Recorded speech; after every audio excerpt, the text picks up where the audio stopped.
Get the Pentagon. Class A emergency. The Joint Chiefs of Staffs are expecting the call. The rocket has just been entered by a robot. It lives. Life? Consciousness? A machine? It intends to put itself section by section into orbit around the Earth. And from that day forever forward, Earth will be its slave.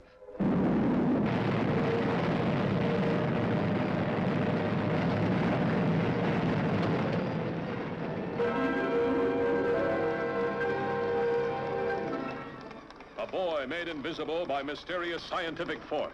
Held in the sinister power of the Berserk electronic brain machine developed by the boy's father, famous scientist Dr. Tom Marino. You have 58 hours. If at the end of that time you have failed to supply the required information, the boy will be destroyed. Top scientists and brass from the armed forces confer on the emergency. One by one, they are trapped and microscopic transistors implanted in their brains. Each one of us must submit to a physical examination by Dr. Bannerman. May one ask why?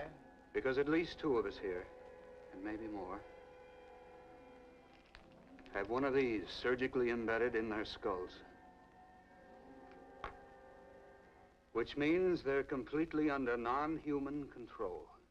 Dr. Marino, you have been informed of the situation. My robot is already in space, and your son is completely in his hands. Marino, I direct your attention toward the television screen. You and your wife will remain here, and you will be obliged to look and listen. Are you ready, robot? Ready, Master. Good. You may begin with his eyes.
Beware of pins. Now beware, have a care, you're just filled with air. A single pin would rip your skin, and the pin-cushion man in the forest there would pop you both if you don't take care. Oh, such trash! In a flash, I will settle his hash. I'll bust right in and twist his chin. I'll get rough, I'll get tough, I'll just call his bluff. Oh no, oh please don't go. Oh, come on. I'm coming.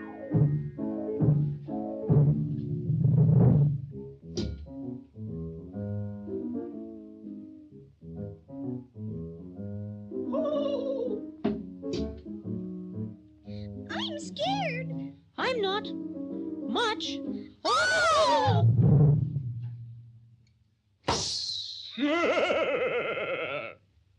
I'm the old pincushion man, terror of Balloony Land. Folks all hate me, how they hate me, tickles me the way they rate me. Always have a pin at hand, that's the reason I am panned. How I stop 'em when I pop 'em.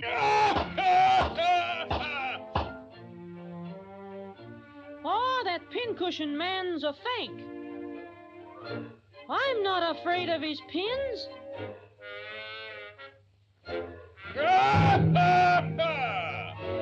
So you're not afraid of pins.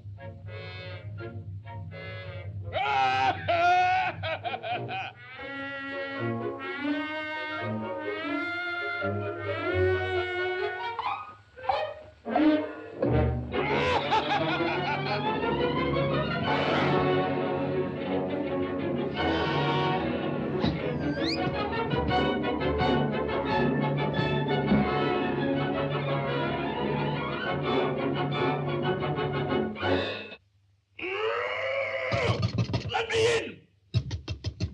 Let me in! I'll get mad in a minute. Open the gates. I want to come in. Oh, I'd better not. The folks would blow up if I let you in. Nonsense. I'm your friend. I want to give you something. Oh, that's different. What are you going to give me? This! You ne- The pincushion man! Quick, we must sound the alarm.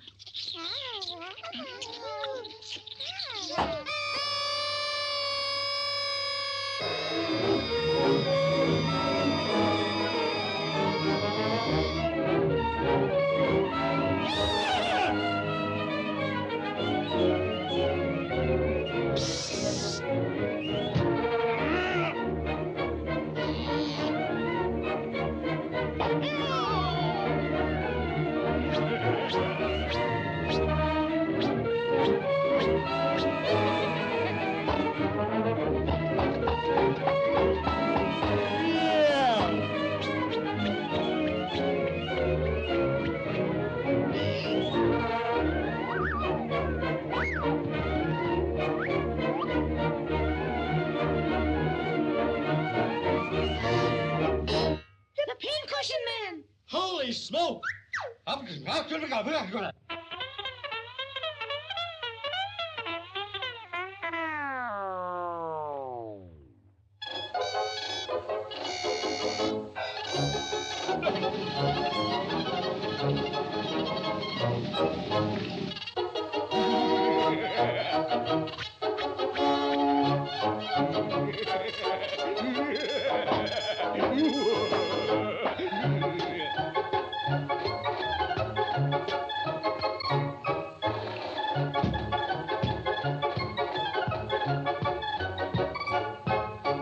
Ready? Aim, fire!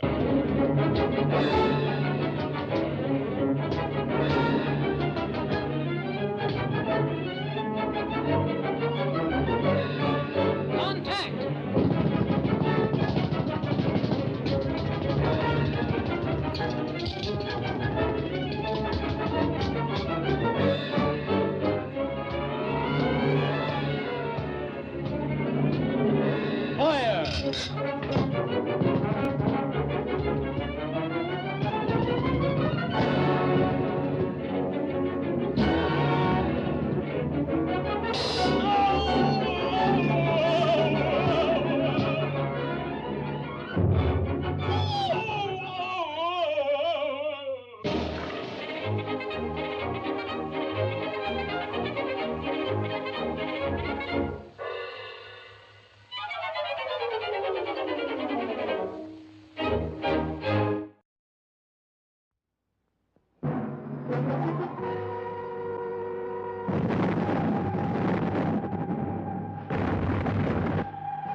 Within 3 days, the dead will destroy all the living.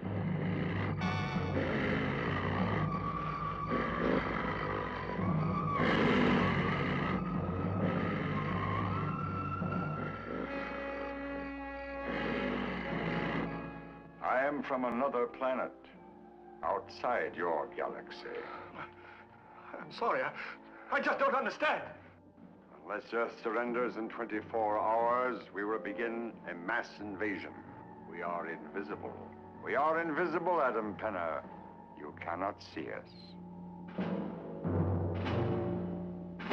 From outer space come the invisible invaders, living dead men threatening to destroy all life on Earth.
Good evening, goblins and ghouls, and welcome to the Friday Night Scream Stream. I'm your host, Spakenstein, joined as always by my very good friend, Mr. Evan Sink. Good evening, everyone. Welcome back. How we doing tonight, Evan? That's right, we are back. We're back. We're back. It feels like it's been a really long time. It's been a minute. It's been, I was telling Evan, it has to have been like half a month since the last Friday. Happy Halloween, everybody. Yeah, happy Halloween. Happy November. It was, yeah, we're already a third of the way through. We're almost halfway through November. So look at how time flies. We were on a bit of hiatus, but I hope everybody enjoyed their Halloween. We weren't with you live, but we were with you. Hopefully you tuned in to in spirit. In spirit. Good spirit, I should say. Yeah, many spirits. And the Halloween Bonanza. It was a lot of fun. Really appreciate everybody that tuned in for that. Made that a very fun Halloween. Very silly. Like Halloween should be. Like it should, right, exactly. Like we did it right. Celebrated this Friday Halloween, which is very rare. Celebrated it the right way. So and we retreated to our coffins for a little bit. We got some much needed R&R, and we're back with season 16. I might add, emerging from the tomb. Yeah, emerging. Season 16. They're Sweet 16. Sweet 16. Ooh. You got me in the car, right? Yeah, well, I mean, I didn't want to spoil the surprise, but thanks a lot, Evan. No, it is. Yeah, it's our Sweet 16. I think it will be a Sweet 16. I'm very excited for this season. I think it's going to be a lot of fun. So appreciate everybody that is tuning in right now. Of course, we've got Alana and Sears and Drunk Review in the house, Old Radios, Scott, William, Thomas. Hope everybody is doing well out there tonight. And yes, Drunk Review is in the house. And during our hiatus, Drunk Review unfortunately had to deal with some YouTube stuff, which we know all about that. But long story short, had to create a new channel. So if you're not subscribed to Drunk Review's new channel, I believe the link is posted in the chat. And he just changed it. Yeah. Yeah, The Drunk Review.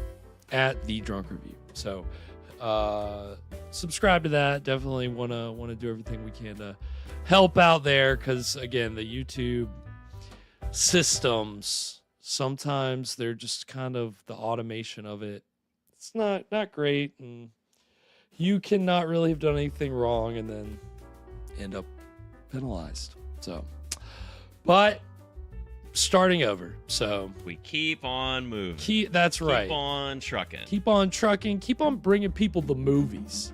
That's what we're all about, is bringing people these little time capsules. And we've certainly. Gosh, how about that cartoon, everybody? Yeah, right. Balloon World. Yeah, balloon. Yeah, terrifying. Balloon Land, the Pincushion Man. If you're a balloon person, the scariest thing in the world is a pincushion man.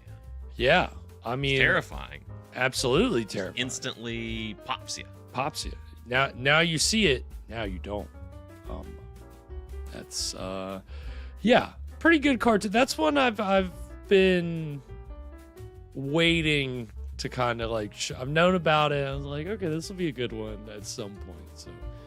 So that's a fun one. Good little, you always love how these cartoons sneak in these like, just like really sick little songs in the middle of the cartoon. That's just like, I don't know, they're bangers. They're great songs. So yeah, good cartoon, and some invisibility trailers because, and let's just say some sci-fi trailers, because you know us, you know me here, the way I program these seasons, I like to follow patterns. So usually the season after Shocktober, we start off with a low-budget sci-fi film.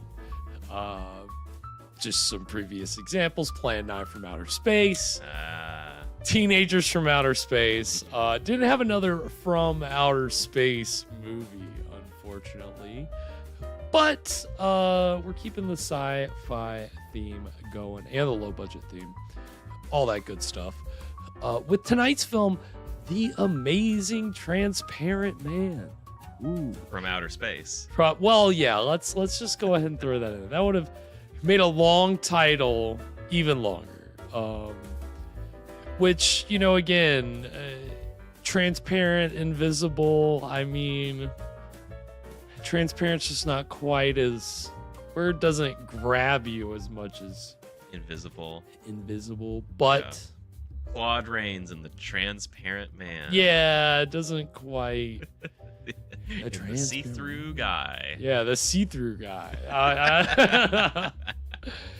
Yeah, that's actually the other moniker of our Invisible Man, the see-through guy. Oh yeah. So yeah, The Amazing Transparent Man is obviously not a adaptation of The Invisible Man, but certainly drawing elements from that classic story and just the whole idea of invisibility, but with this late 50s sci-fi lens. And it's directed by Edgar G. Ulmer, who's a legendary low-budget director who we've seen a few of his films on the show. So we'll talk about him tonight. We'll talk about this movie, which again, it's shot in Texas. So, part of me wants to say it's a regional horror film, but most of the cast crew are seasoned veterans with decades of experience at this point. So it's kind of a mix. But this film was shot back to back with another film, which we'll be talking about later. So we'll be talking about the making of these movies and Edgar G. Ulmer and Invisibility and The Invisible Man, and because it's a great way to start off the season when you can just attack all kinds of movie information and tropey stuff. And we don't get a lot of Invisible Man stuff, so yeah, not really. It's been a little while, I guess. Yeah, it's been a minute. And we'll touch on that in a minute. But of course, as always, Evan, we wouldn't be starting the season off right if Evan wasn't doing what he always does, which is bringing us a delicious cocktail to pair with the evening's film and a little segment which he calls What were you drinking? And what are we going to be drinking tonight, Evan? So this season, I thought it might be fun to do something just a little bit different. We're moving into the winter, and winter is kind of a time for reflection back.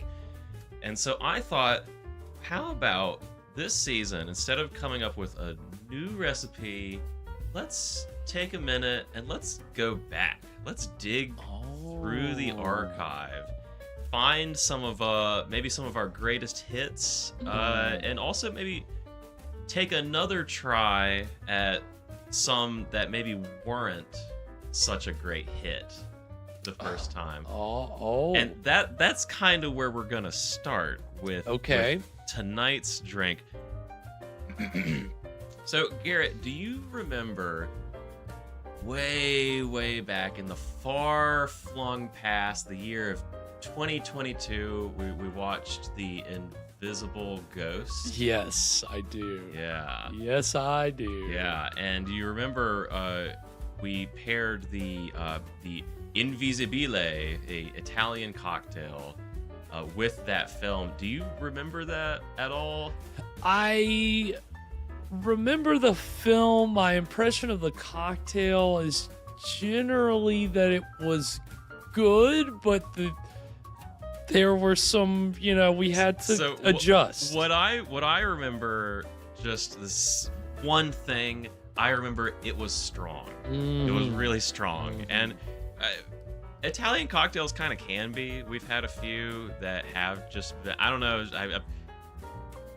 finding recipes from around the world has kind of just shown me maybe my American sensibilities aren't as tough as I thought they were.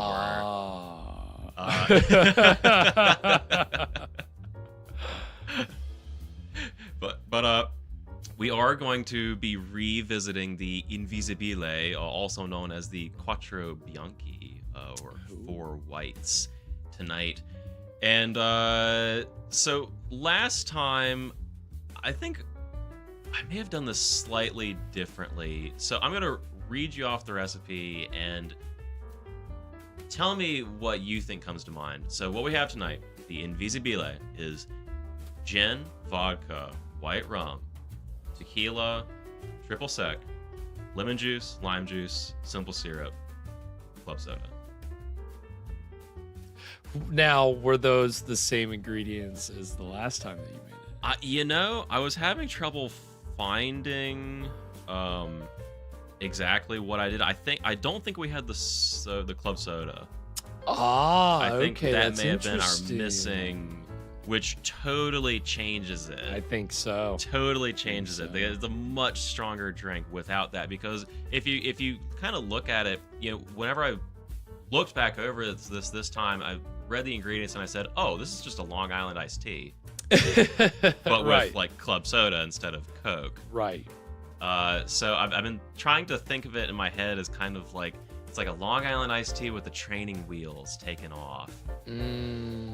Okay. Yeah, that's actually a good way to put it, I think. But we are, I think last time we did skip the soda, which was probably where we went wrong. That's a much stronger drink. And if you've been watching this show for a while, for any long period of time, you've probably heard us say, we've got kind of a running joke whenever we have like a particularly potent drink, we always say ice to taste. As ice to taste. If the drink's too strong, add a little ice, water it down a little bit. And we've been saying that since 2022 because that recipe, the original, whenever I found the Invisibile, it said ice to taste. And it was right. Yes. It really was, because you didn't put a lot of, and that's how I remember, recollection of it is the glass of liquor. When you made the adjustment, that made it all the difference because we enjoyed it after that. The first time, there were it wasn't like a lot of ice, and so it was a little strong. But that ice evens it out. So very excited for this, and I see Jenna is now joining us, and Mr. Nighthawk also joining us.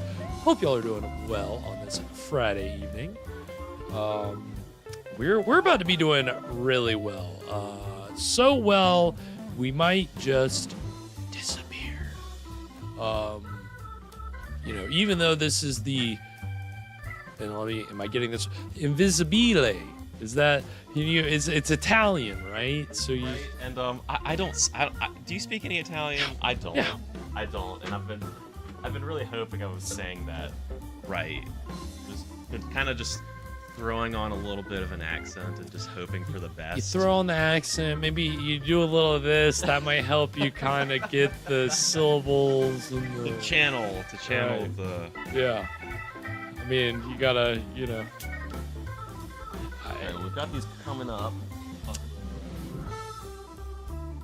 I'm excited. It's again, I think this will be an interesting experiment for the season.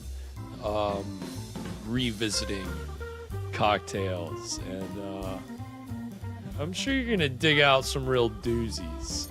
We've had so many at this point. I'm kind of excited, both to have old favorites, but also to try to correct past mistakes. Because sometimes we'll make these, and I'm just this wasn't right. This went wrong. Yeah, it's only a mistake if you believe it. Okay, I'm gonna. Thank you, sir.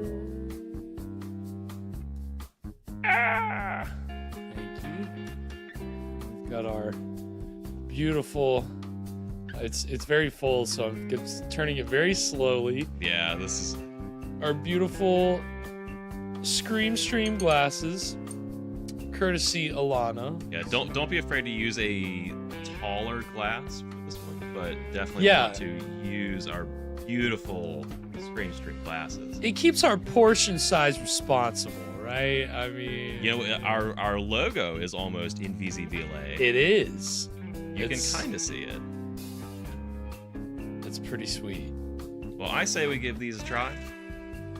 This is the season 16 premiere, Invisibile, aka Quattro Bianchi. Cheers. Cheers.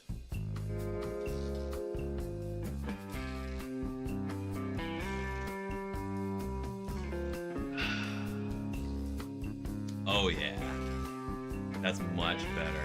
Yeah, that's much better. So this recipe also called for, I don't know if did I say simple syrup? I think you did. I think I don't know, but it called not just syrup, but double, 2-to-1 sugar to water syrup. So it's very sweet. I'm loving that. It is, yeah. The sweetness is good. You really can't taste the booze, which is, dangerous. Yeah, it's just really. It tastes like a classy or Long Island iced tea. A little lighter, like in the fresh fruit juice. Yeah, it's funny. My first sip, I just sipped it, and then the second bit that I drank, I took from the straw. And so getting from the top of the drink, that first sip just versus the club soda versus all the booze. Yeah. A little warmer down at the bottom too. I think I might just sip it, keep it cool. Yeah. Keep getting that ice to taste. But this is delicious, and I think the perfect way to celebrate our Invisible Man film, which again, I think I had said in one of my posts for this that this is our first Invisible Man movie, but I don't think that's through, if you want to count the Astral Factor, aka Invisible Strangler. Do you remember that? Yeah. It wasn't a very memorable movie, even though there was a body count of like 8 or 9. The title's pretty hard to forget. I like that. Astral Factor. Title was good, but Astral Factor does not lead you to believe Invisible Strangler, which was what it was. But he was, unlike tonight's film and most Invisible Man movies where they're using science, Astral Factor, he's using the Astral Factor, and it's mystical. Sounds like a TV show.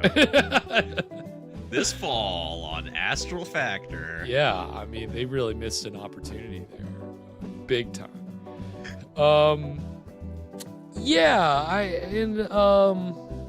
What was it? There was something else too. I've got on my fact sheet or on my outline, oh no, that's just Invisible Strangler. Okay. I was like, Astral Factor and IS. Is that another Invisible Man movie we've seen? No, it's just the other title of that same ridiculous movie. So I'm glad that we are branching out and then also getting some 50s sci-fi. It's 1960. So I'm wrong on that.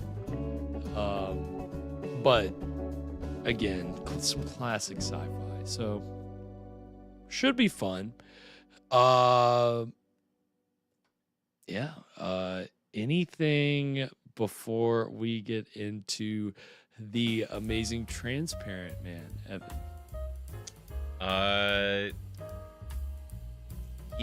It's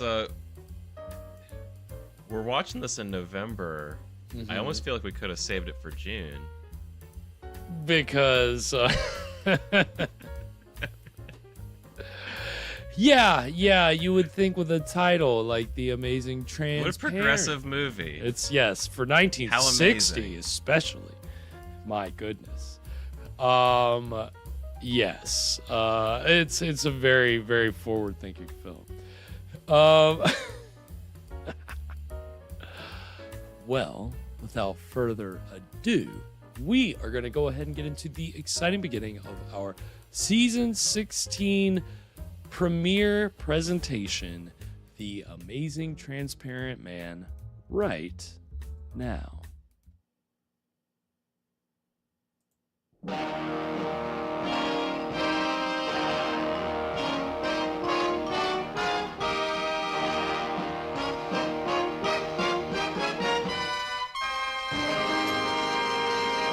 Hell yeah, they're really leaning into that big band sound.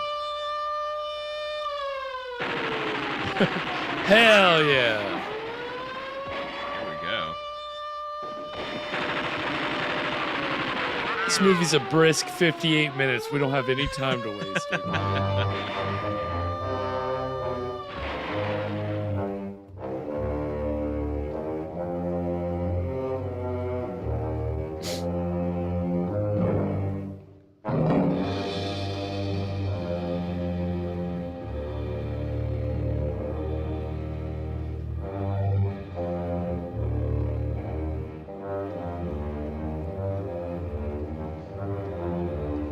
Some interesting people in the cast we'll talk about later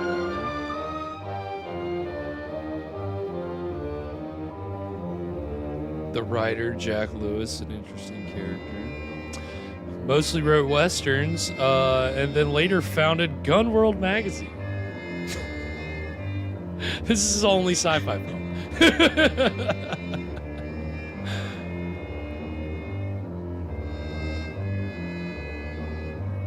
You'll see makeup artist Jack Pierce, creator of the Universal Monster. Most of them. Most of them, not all.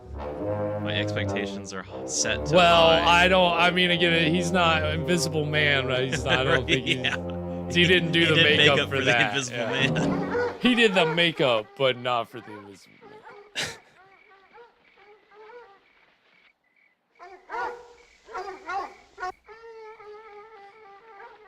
Man on the run.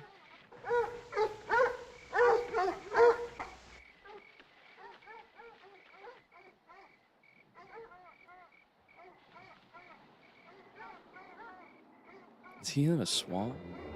I guess we're in Texas. Gosh.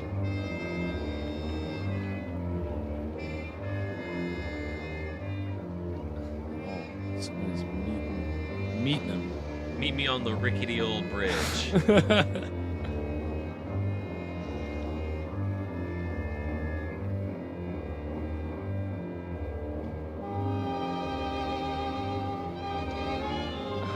Okay.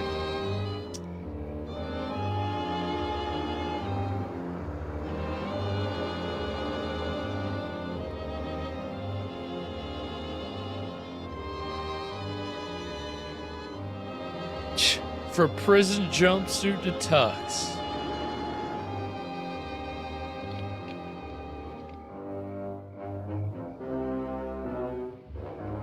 Uh-oh. Do I look conspicuous?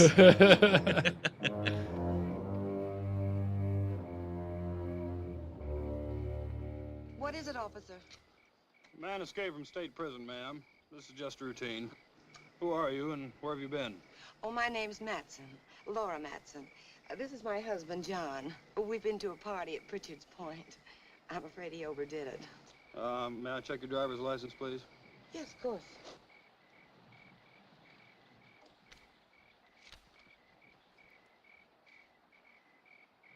What about your husband? He's gonna come That's out why I'm blasting. playing chauffeur. His license was suspended. Drunk driving. Well, there's no need to bother him. He's had enough trouble for one night without waking up and staring into the badge of an officer. Very sorry to have inconvenienced you. Well, that's quite all right.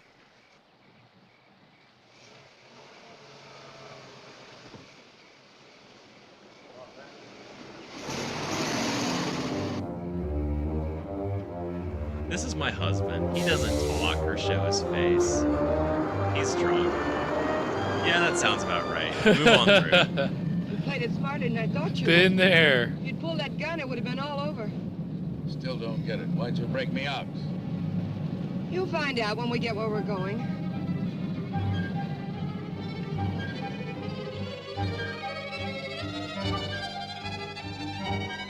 Do you think she nailed him with the cape? Yeah, with the absolutely. That's the only way you could break out of a prison in this time.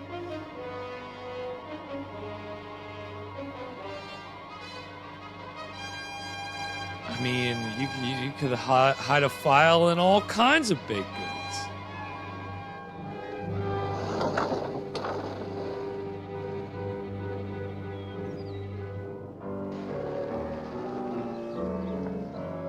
Oh, okay. Heck yeah. I like this house. Appropriately creepy.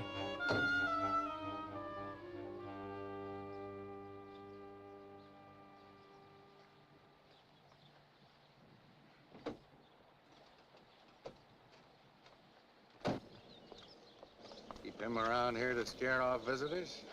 He serves his purpose. Yeah, I guess everybody does. Julian, put the car away, will you? Is Paul waiting? Been in there chewing up the carpet for 2 hours. Any trouble? No. Joey Faust, this is Julian. Joey Faust. Police bulletin.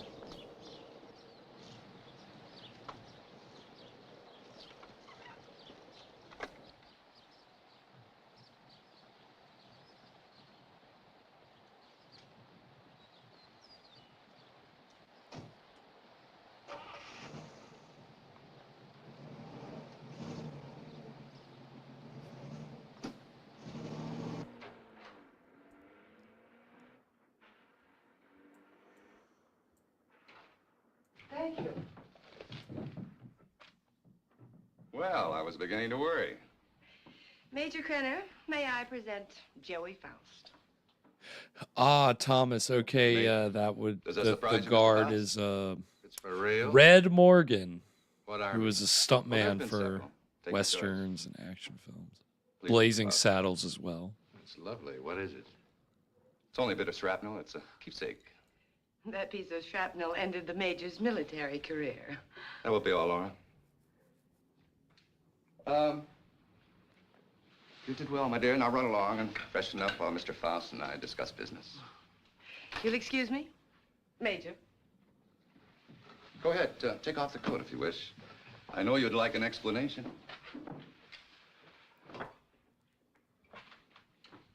Why did you set up the break? Oh, I can use you. You have quite a reputation in the underworld as somewhat of a genius when it comes to opening safes and vaults. They must have dug that shrapnel out of your head. What kind of an idiot are you, Krenner? I can't poke my nose through a bank door without getting it blown off. Every newspaper in the country's got my picture. You're bitter, Faust. Mean and bitter. You trust no one and you hate everyone. You're the kind of man I need and understand. I know all about your background. I need a loose cannon, okay? You're you know it. about me, you couldn't have gotten out of any newspaper. Well, I check closely on all the people I use. I know about the wife who turned you in and the child you've never been allowed to see. Damn. I'm recruiting a gang of hardened criminals with tragic backstories. But if you ever mention my daughter's name again, you'll have another hole in your head, I promise you. He didn't say her name. He Faust? just said you had a daughter. Yes, your background explains your behavior. Now, we're conducting experiments requiring fissionable materials, and you'll procure them for us. Oh, you'll be well paid. That's atom bomb stuff. The government has that locked up tighter than Fort Knox. Precisely. Include me a long way out, chum. You're hardly in a position to bargain, Mr. Faust.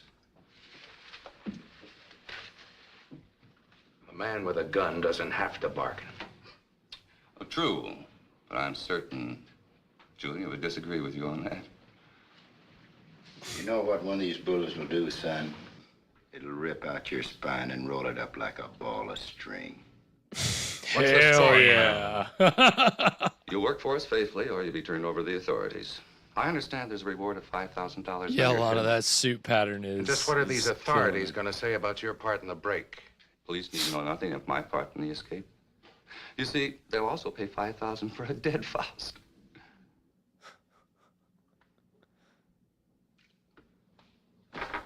What do you want? You got me. That'll be all for now, Julian. Come along to the laboratory. You got a lab here? Oh, yes. We're completely equipped for our experiments. You got a lab in Made an this extensive creepy search looking before selecting farmhouse? this ranch as an operational Hell base. yeah.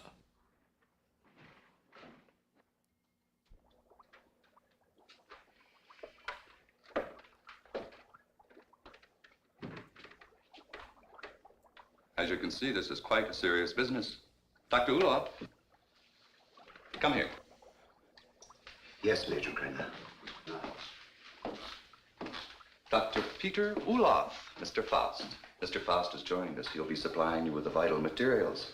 Dr. Ulof is an eminent nuclear scientist. Would you prepare one of your subjects for the ray treatment, Doctor? We must impress Mr. Faust with the end result of your highly acclaimed scientific labors. Ulof. It looks like they put him up in I've heard the name. Oh, undoubtedly. Karloff makeup. Yeah, I was he's quite fortunate in, definitely. This convincing seems like it him would to be a continue his Karloff work here or a for me. Lugosi role if it was like 5 or 10 years earlier. Now, Dr. this wall Ulof lead is an to its actor named contains Ivan our radioactive Trisal, materials. who often played Germans and Nazis. And I told you he's to a move this. notorious. He was in The ray would DOA, penetrate this but lead like butter, a and the whole photographer. countryside would go up in a mushroom cloud. There is so much you want. We'll have to change it. Are you ready for the demonstration? I am ready. Krenner, But it gets cold in there in winter. I agreed to do your dirty work for you, but I got to know what's going on.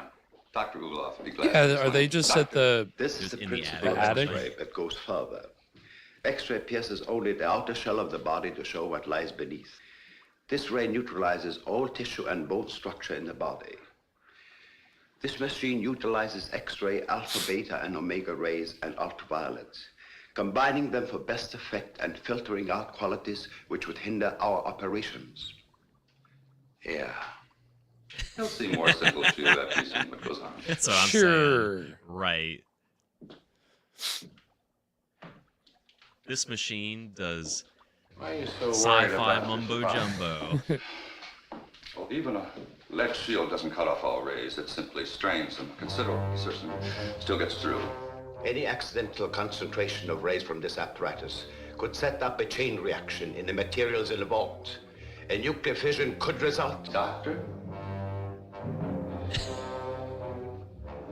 Come. Nothing to worry about.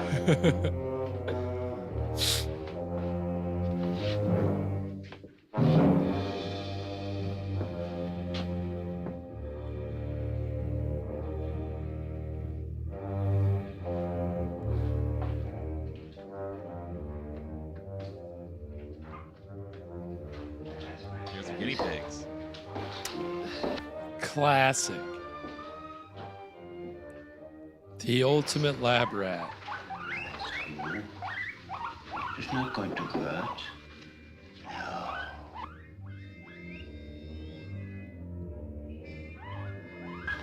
Don't be afraid. Imagine having an invisible guinea pig loose in your house. Oh no. It'd be a nightmare. You'd never find it. No. You just one day you'd smell a really horrible smell and yeah, you'd be screwed. That's what ghosts really are. Invisible guinea pigs. Yep. Scratching around, making noises. Making bad smells.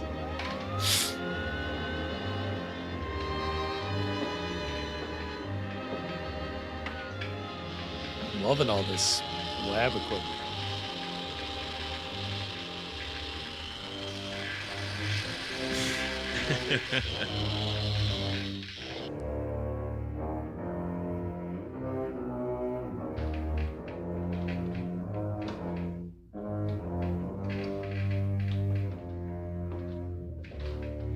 With all the stuff, we're doing science. Is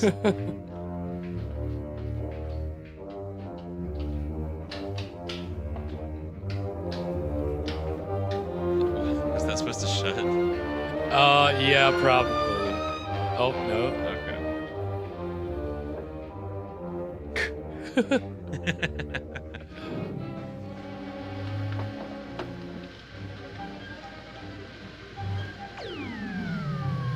Keep your eye on the guinea pig.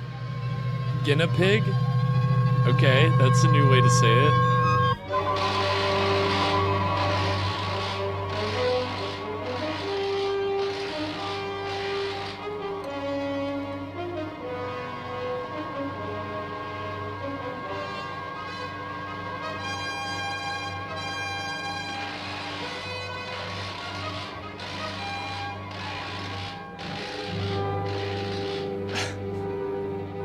Oh no.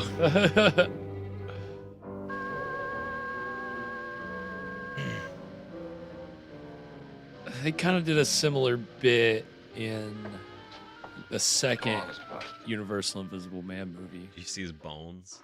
Not the bones, but just like a guinea pig. I think in some of the other sequels, that's would be the example is Go a ahead, guinea Mr. pig Faust.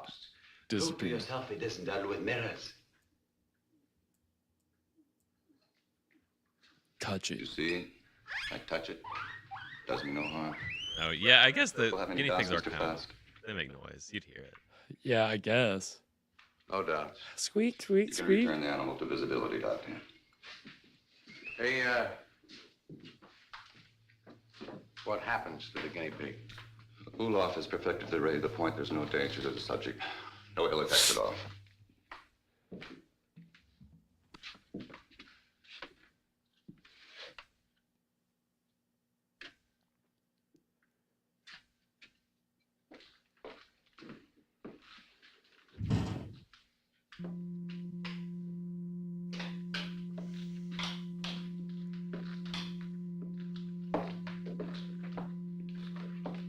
One of these days, he's gonna not flip the right switch. Now watch from the peephole. You'll find the guinea pig is unharmed. Guinea pig. I can't. You keep saying it. That's how they say it. I guess.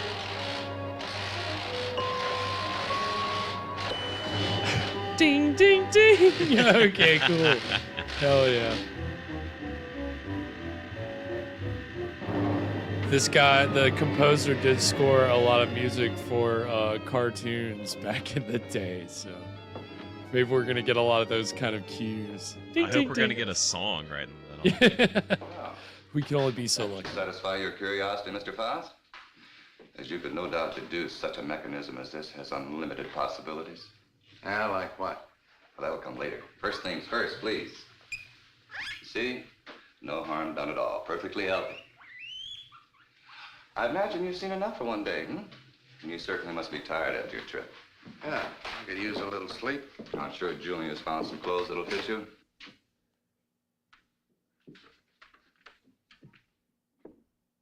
What is in here?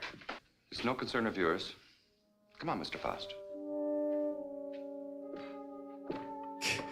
Oh, got a secret hidden room I'm not supposed to go in. Definitely gonna break in there at some point.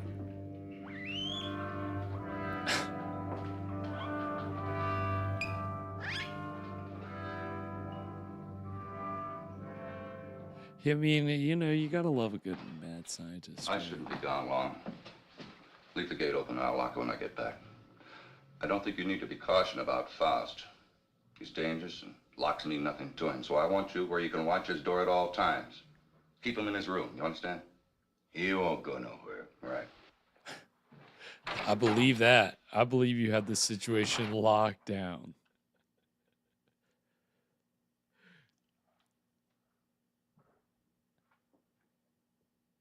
I absolutely believe this guy like belongs in Western. He's got this right? like, certain like gruff, like it's like a confident gruffness to his voice. You can tell, definitely a John Wayne stunt double for sure.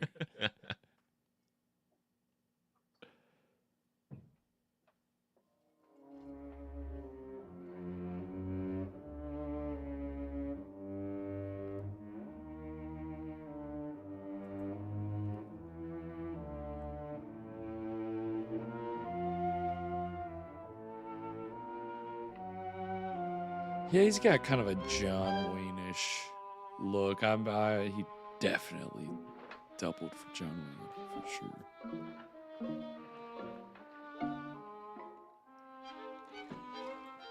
And that, whoops, is going to take us to our first break.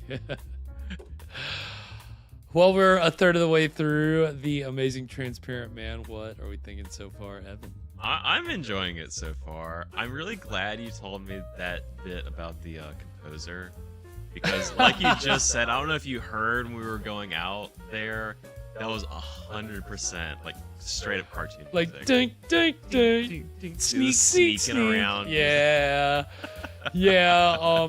It looked like, so he did the music for Walter Lantz cartoons, who like they were Universal's like cartoon studio, which you don't really see or hear about but their big cartoon character was Woody Woodpecker. And I think he didn't compose the Woody Woodpecker theme, but I think he did like music for like Woody Woodpecker shorts and those kind of things. So yeah, as we go along, we'll be able to see if that's more noticeable.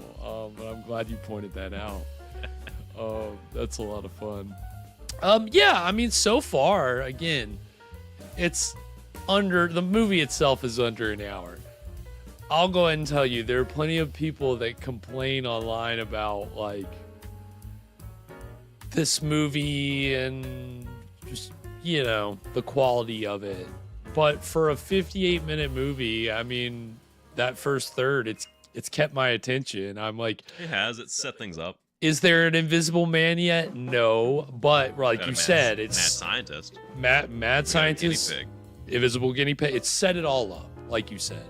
So, yeah, I mean, I'm enjoying it so far. I like this mad scientist lab / crime job based out of this farmhouse in Texas. Yeah, it's such a bizarre like intersection we're at here. Yeah, I mean, again, you know, you could say it's even a precursor to something like a Texas Chainsaw Massacre. Just instead of a cannibal family, we've got a mad scientist in the attic of this farmhouse. Yeah, I'm in Texas farmhouse. I'm here for it.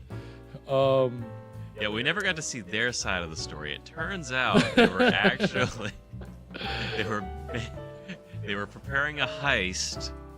Shoulda known. Involved in a chainsaw. Yeah, and it was all foiled by those meddling kids. Yeah, I think that's interesting. Yeah, there's just, again, you say what you will. I mean, we'll see later on if there are things that we can see why maybe people would complain about this or that. But I think all things considered, it's a pretty interesting movie. And again, the way that it all came together was really just kind of a weird, one of those indie film situations where somebody's written a movie and the people that are going to produce it for them say, well, we'll produce it, but you got to do it in Texas. So they're like, all right, we'll do it in Texas. Wait, where were they? Were they from California? Yep, from California. And so that's the thing. This movie was filmed simultaneously with a film called Beyond the Time Barrier. And Beyond the Time Barrier was actually the primary film in this deal. It was the film that kind of kicked everything off. And the people financing that film said, well, we'll give you a little bit more money to make a second film along with it. So this is the second film. And not all the same cast, writer, but a lot of the same crew, similar cast members. And then the director, Edgar G. Ulmer, who legend, who got his start in Germany, worked on German expressionist films as a set person, art director. He worked under Murnau, who directed Nosferatu. Came to America in the early 30s, or maybe even before that, and worked at Universal and did The Black Cat with Boris Karloff and Bela Lugosi, which, yes, great movie. But then he had an affair with the wife of one of the nephews of the studio head. Okay. So then she left that guy and married Edgar G. Ulmer. Then Edgar G. Ulmer got blacklisted and couldn't get hired by the major studios. So he kind of became the auteur of Poverty Row and worked for Producers Releasing Corp and did Bluebeard, which we saw way back when. Okay, yeah. And then Strange Illusion, which we watched for Wheel of Movies. That was the Hamlet play that was kind of like a noir. And then his most famous film for the studio Producers Releasing Corp is Detour, which is a noir that is really acclaimed, and it's very expressionistic and stylized. And I've had that on. That's been on Wheel of Movies before. It hasn't been picked. I was gonna ask. We've talked about it. Yeah, it sounded familiar. We played some game. I think there was a road signs game that we played with Detour.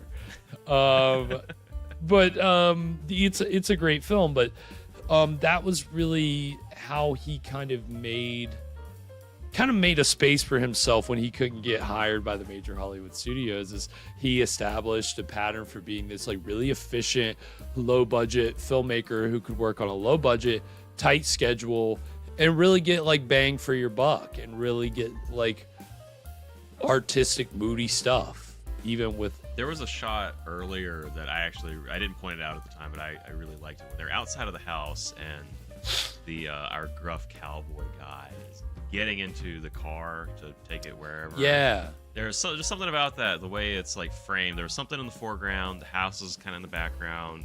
I like the way that they're playing with the depth and yeah, I mean, and this is obviously a very good print, which helps too. I think when you look at a bad quality version, you lose kind of noticing just how well composed a shot like that is, just because it looks muddy and it's hard to see. There's something kind of, I don't know, almost spooky about Texas too. Like you think about, so I don't know, maybe this is just me. This is something that like anytime I travel, anytime I've been like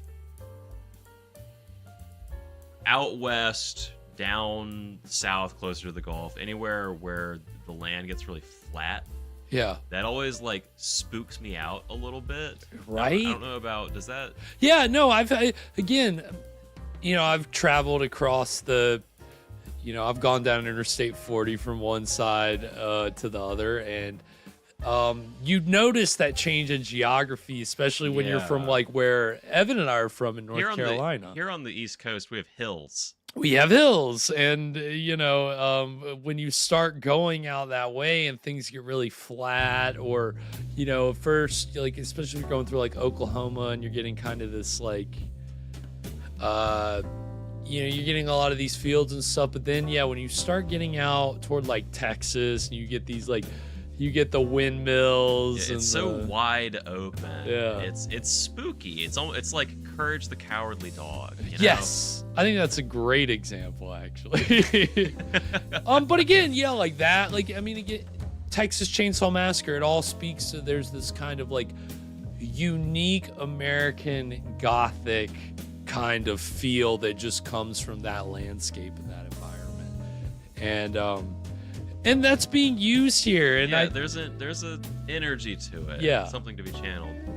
I'm glad that you're pointing that out, because again, you can go online and find plenty of like bad people talking bad about this movie, and it could get worse. But even if in the first third we're able to say these good things about the movie, it's worth it.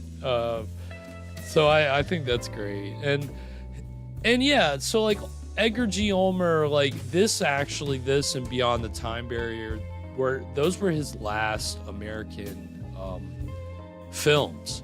He made a couple other films overseas, but after his time at the Poverty Row Studio, PRC, throughout the 1950s, he kind of worked. He did a lot of genres. Like he worked in all different kind of genres. He did some higher budget stuff. Like he got some better opportunities in like the late 40s and throughout the 50s. But he was still making low budget sci-fi and horror movies. And those are the trailers that we're gonna see during the break. The first is for a 1951 science fiction film that Ulmer directed entitled The Man from Planet X. And it's again, it's another one of those like shot in a week on a soundstage films that he just really stretched his money, and it's very atmospheric, and it's very it plays with all these kind of high ideas and like not philosophy, but just kind of like that was the thing. Ulmer knew how to, when you don't have budget and you don't have these flashy things, how can you play with like the depth of the story and the psychological themes and all this stuff. And so Man from Planet X definitely does that. And then the second trailer is kind of like the opposite of that.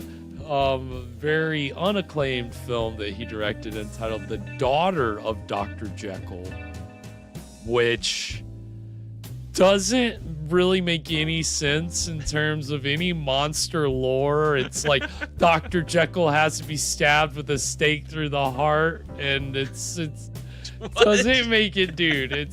But he's like a werewolf. It doesn't make any sense at all. Cool. Yeah, it's really strange. I haven't seen And he turns invisible under the full moon. Right, exactly. That probably is what they do. It seems like a very strange film. But that's another one of his. And then the third trailer that we're going to see is for the co-feature of tonight's film, Beyond the Time Barrier. And again, Beyond the Time Barrier was kind of the A movie being filmed here with tonight's film.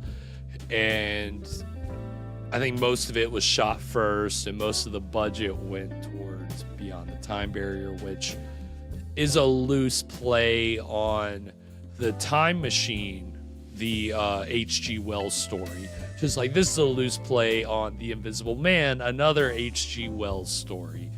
So these two films that were shot back to back in Texas are both kind of like very loosely inspired by some H.G. Wells source material.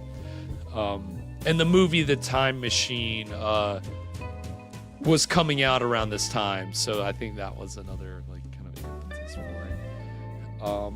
But we're gonna get these 3 Edgar G. Ulmer trailers, and when we come back, we're gonna get into the exciting middle of The Amazing Transparent Man. So stick around, we will be right back.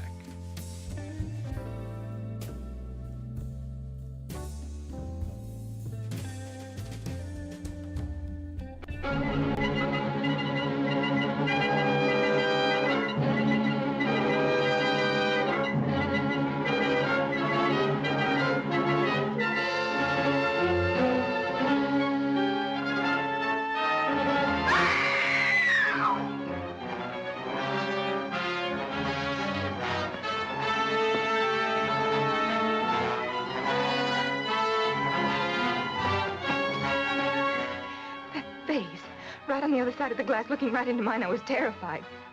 Face? A human face? A ghastly caricature, like something distorted by pressure. A horrible, grotesque imitation of the face looking right into my eyes.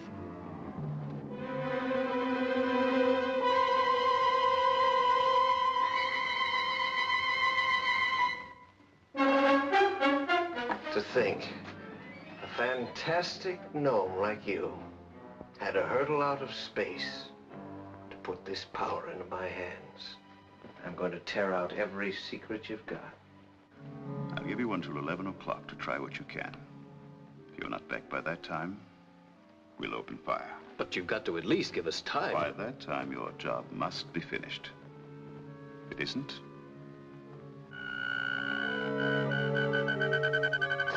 what's his appearance here mean? At midnight, when the planet is at its closest approach to Earth, an invasion will be launched.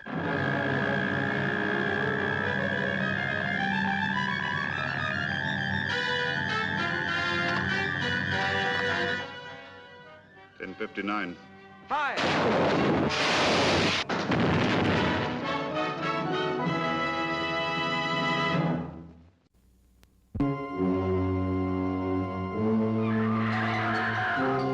Daughter of Dr. Jekyll, yearning for love and discovering on the eve of her marriage the monstrous inheritance that was her birthright of fear.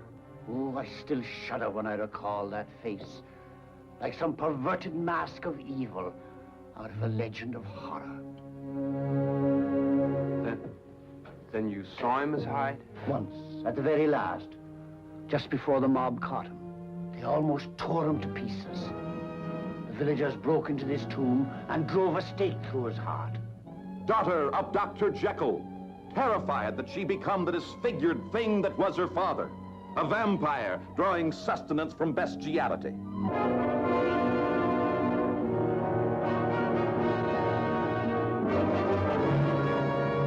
I've got to get a stake and drive it through my heart and bury me beside my father. Well, do it! Do I have to kill myself? If you love me, please kill me!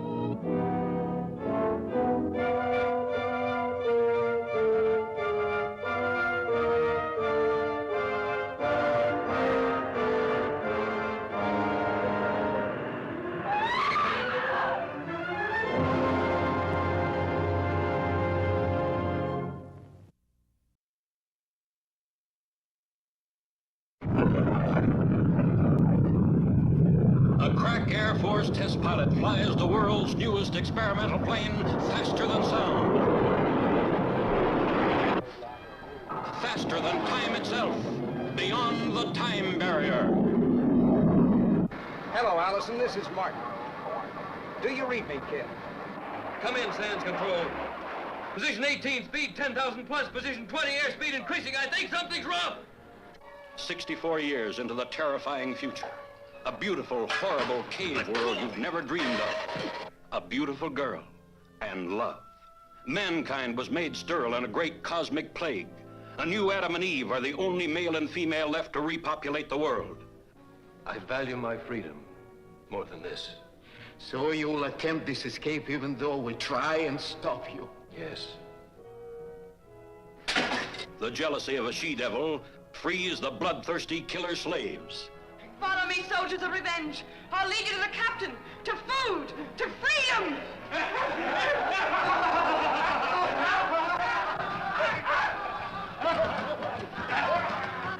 The last survivors of the human race are doomed to murder in a killer orgy by vicious subhuman mutants. Will you die 64 years from today? We challenge you to see the most terrifying picture ever made. See the picture of your life or death.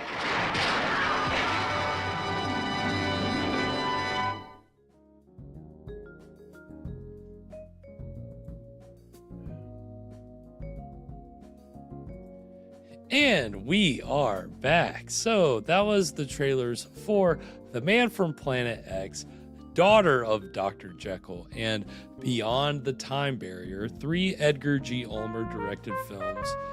And I think in all of those you can see like there's an artistry going on in there. I mean, he comes from the world of like German expressionism, German art movements, and is part of this school of German directors that like they started in Germany and then came to the United States, and a lot of them were involved in noir and the creation of like iconic noir films. And I mean, even the writer of The Wolfman was kind of like he had directed a movie in Germany with Edgar G. Ulmer. So it's kind of like that's the thing. I mean, his career really goes back pretty far, and you know, you can tell that there's an appreciation for just the set design and the way that you can just playing with angles and shadows and all that stuff can kind of just create a mood and a vibe. I don't know. I mean, again, it's something that when a director can do that on a low budget, you're like, okay, I'm glad they took the time.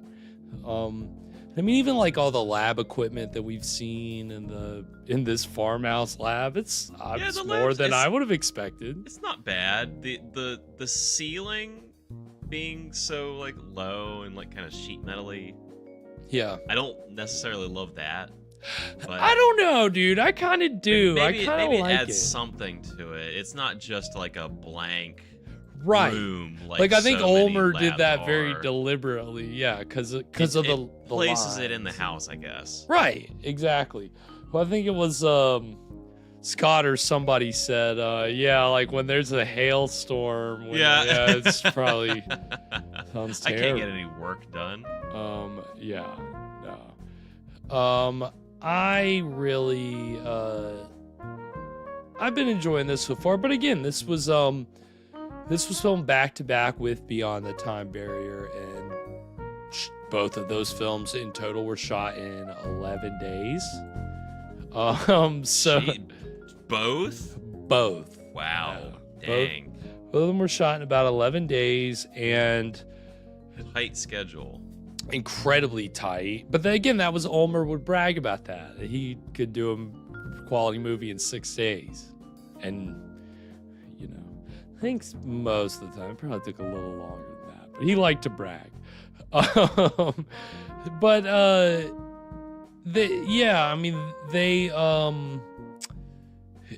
They didn't,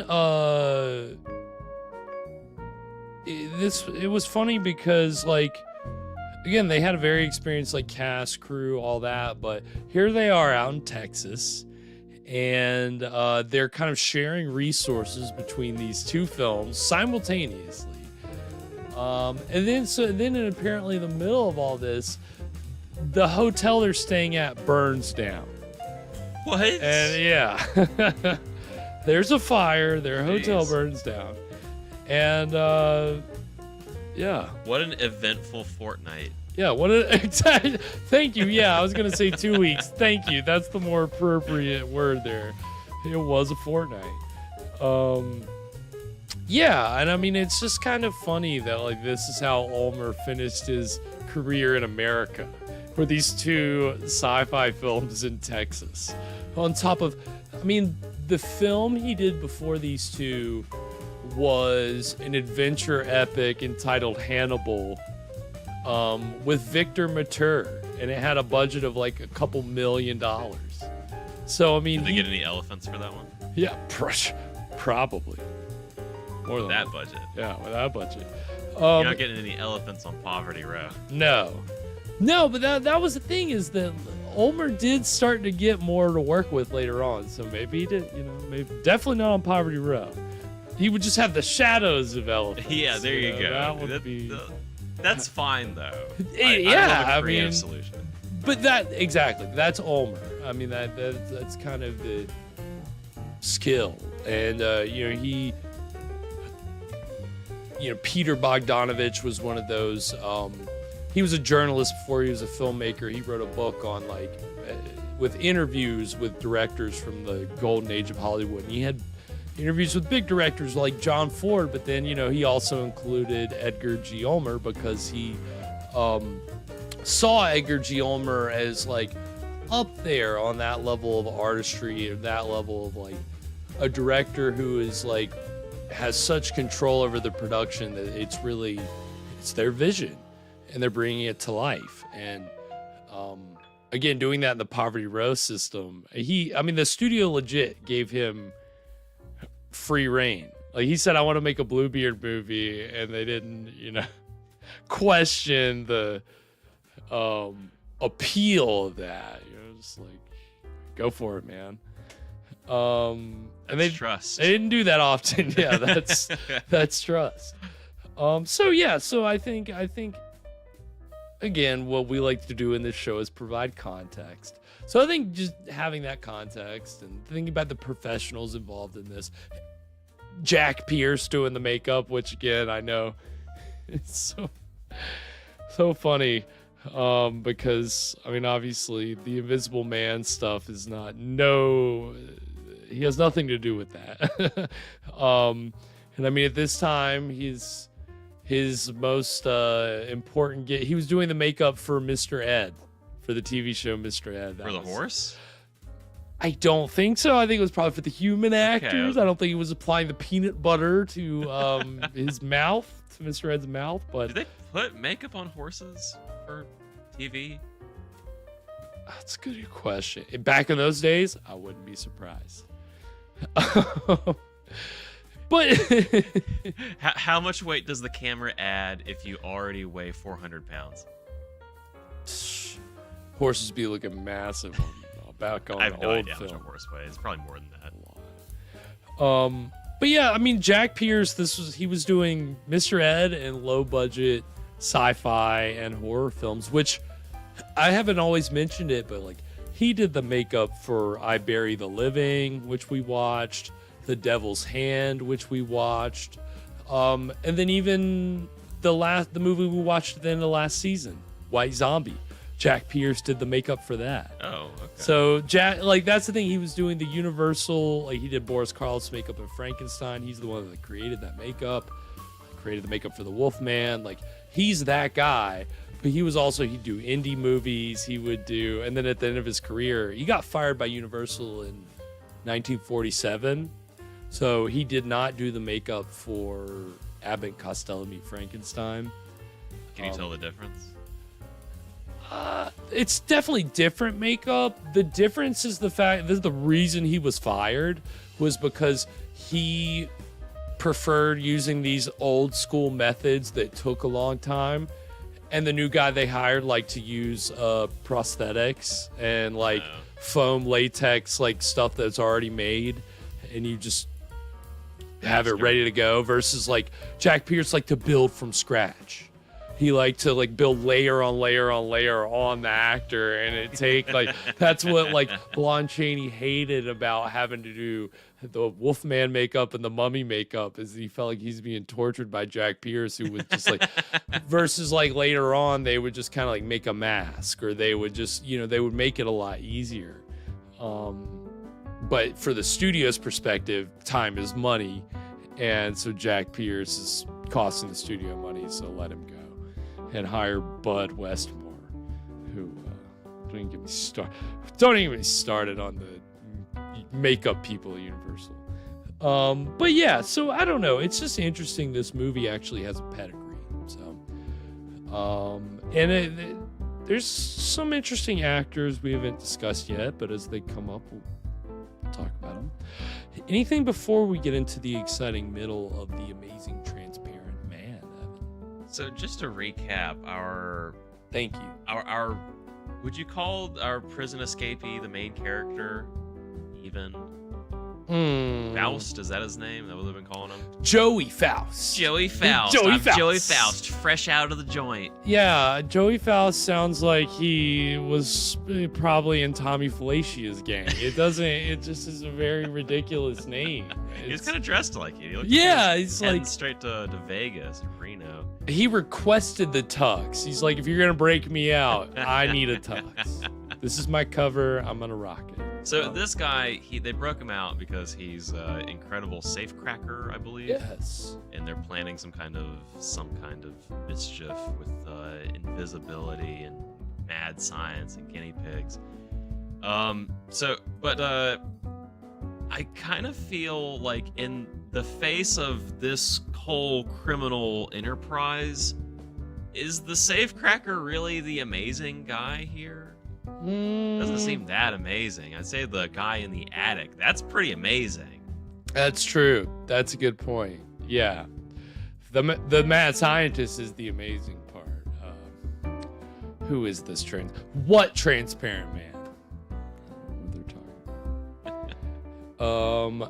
Yeah, I'm looking forward to it. And thank you, David, for subscribing. Welcome to the Scream Stream. This movie has been ridiculous, and we're looking forward to it. So, without further ado, we're going to go ahead and get into the exciting middle of The Amazing Transparent Man right now.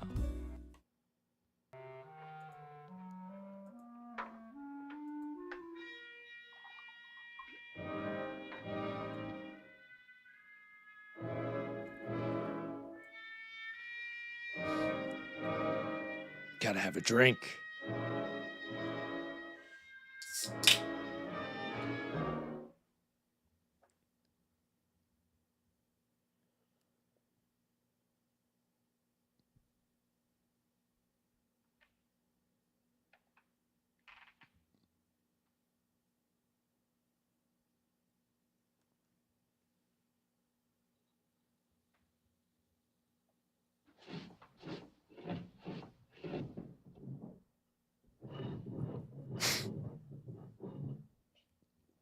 Don't be fucking around What are with you doing me, in there? dude. You know I mean business. Yeah, I noticed Kathy has not made it in yet. I know her sister was visiting her at some point. Maybe she's busy. I don't know.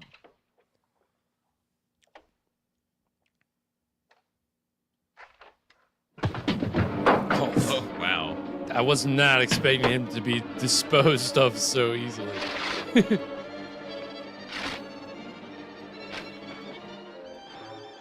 Nice. Heck yeah. I like that. That's Ulmer. That's fun.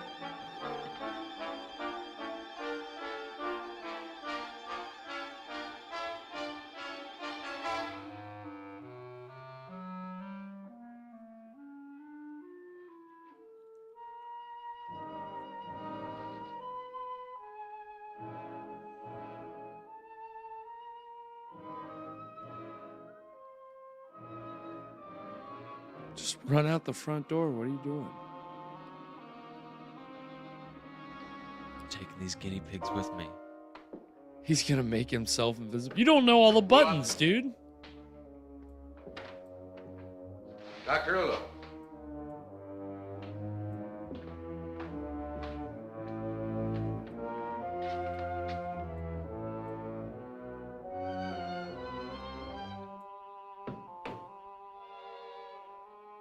Yeah, Thomas, we'll be talking about that film later, actually.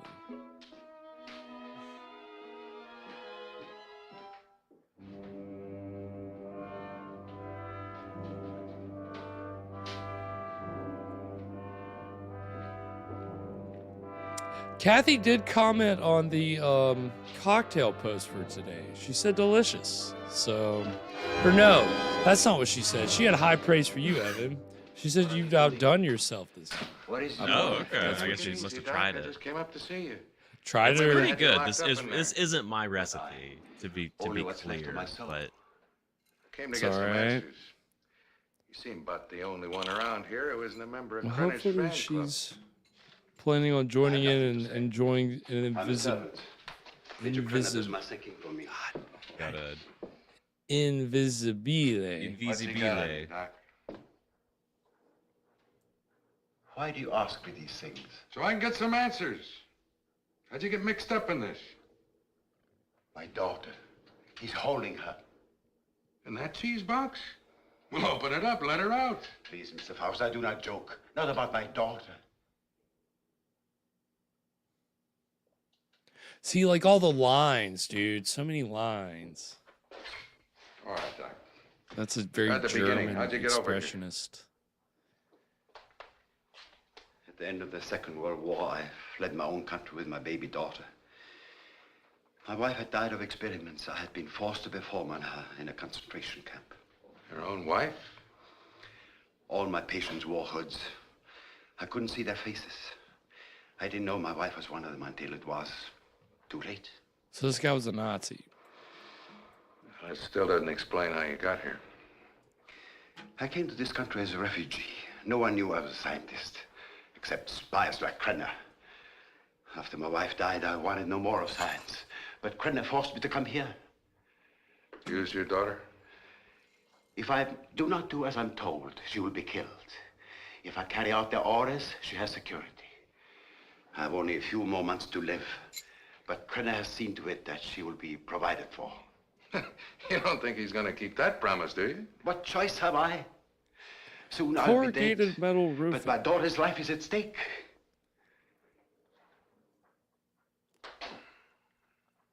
Why is that, Alana? Is it a moisture thing? You have indicated that you could open it. Not now, Doc. I got problems. Please, Mr. Faust, release my daughter and take her to some safe place. Knock it off, Doc. I got my own troubles. Then you can't open it.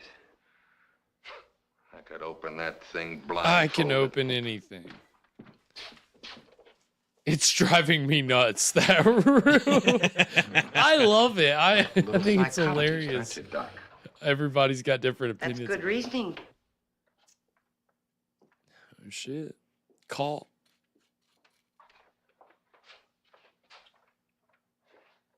Nice try, Joe Downstairs, Faust. And please try not to be amusing. Good night, Dr. Ulof. Metal dents easily and also rust, so it's more prone to damage. Wow.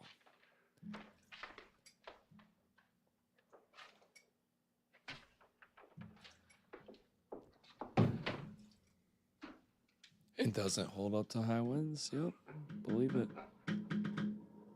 He does look like Nixon, a young Nixon. What's next, Mata Hari? You gonna shoot? Nose isn't quite Critter as probably will when he prominent. gets back. Close. He doesn't appreciate disloyalty. I Julian's am loyal, LaCroix. right?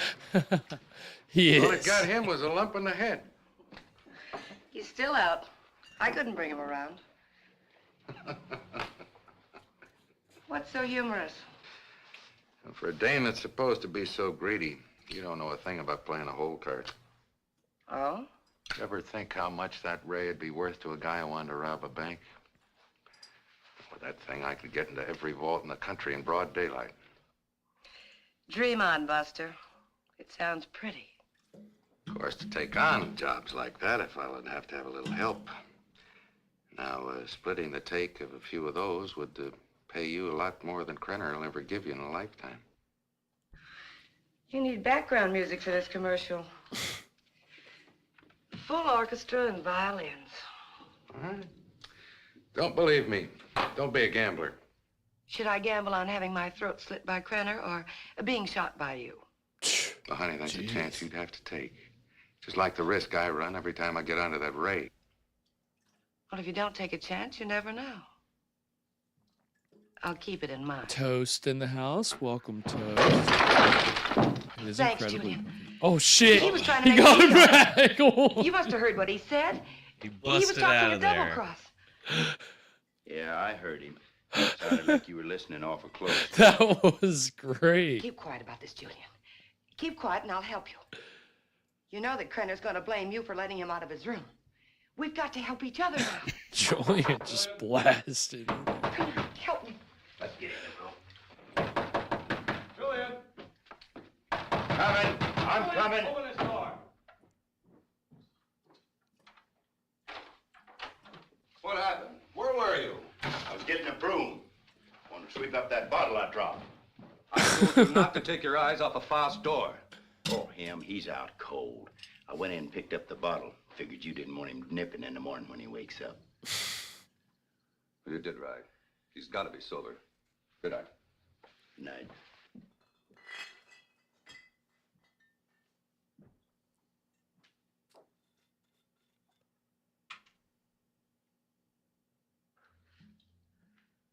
What'd you do that for? Save your own skin?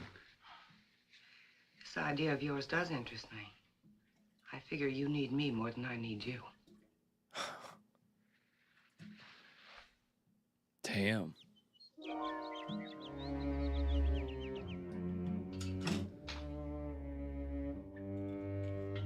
Hell yeah. What is it, noon? 10 a.m.?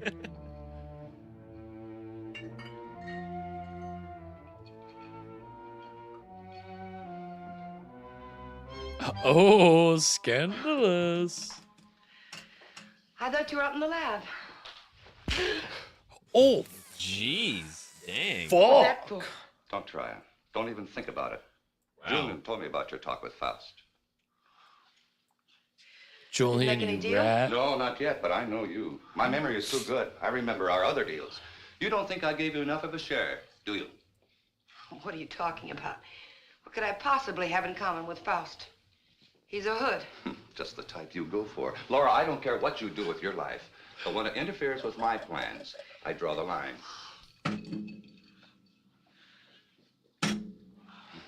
Oh, God, damn. Oh. Yeah, lay off the vodka. I want you ready. The vodka? The vodka? Okay. Who's this guy? Some kind of vampire? If you will relax, Mr. Faust, there will be no pain. You may lose consciousness for a few moments after you become invisible, but there should be no... Edgar G. Ulmer's really like busting out the jump scares with people We hitting made each hundreds other. of such experiments. There can be no slip-up. It's been an action-packed second Really act. has. If action-packed is people getting Doctor, we don't hit have in the all night. face. I don't like it. It hurts. Hurts to watch. Pimping in progress. Yeah, Wayne.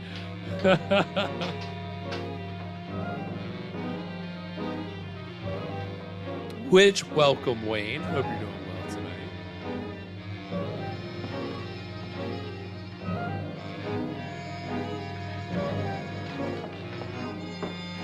We're finally going to get some Invisible Man action. Fingers crossed.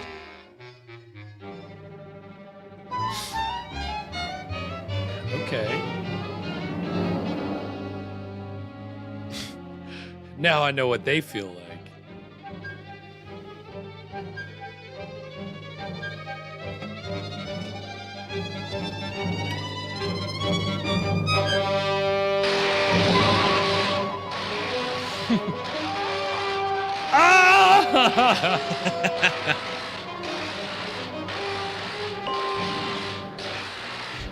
Ding!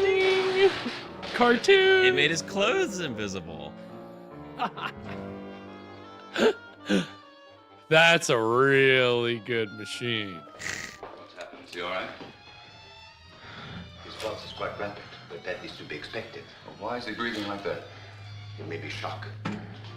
Faust, can you hear me? Can you speak? Faust, try to sit up.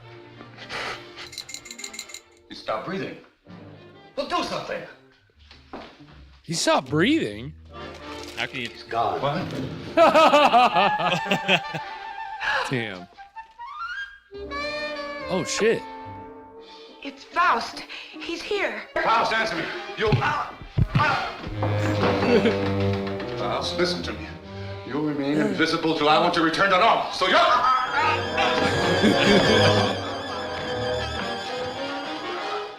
If I choke you hard enough, you'll bring me back.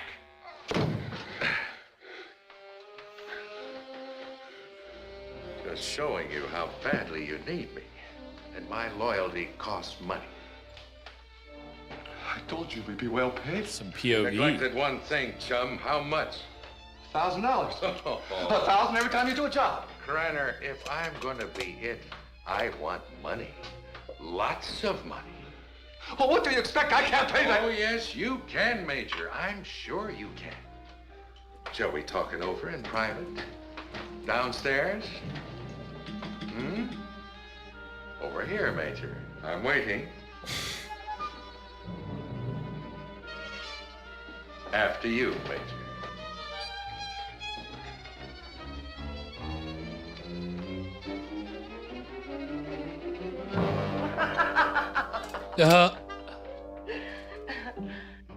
She's going crazy. She loves it. Don't think 1,000 is enough. You're a real case, Major. You think everyone's supposed to jump when you open your big fat mouth? Well, you've forgotten one thing. Forgotten what? You gotta have me, chum. Now, whatever you're up to, I'm worth plenty to you, or you wouldn't have gone to all that trouble of breaking me out. You're a dead duck without me.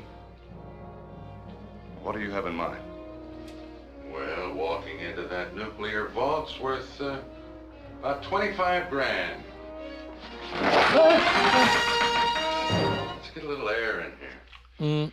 25 grand? You're mad. I don't have that kind of money. Then you do the job, Major. That's the figure.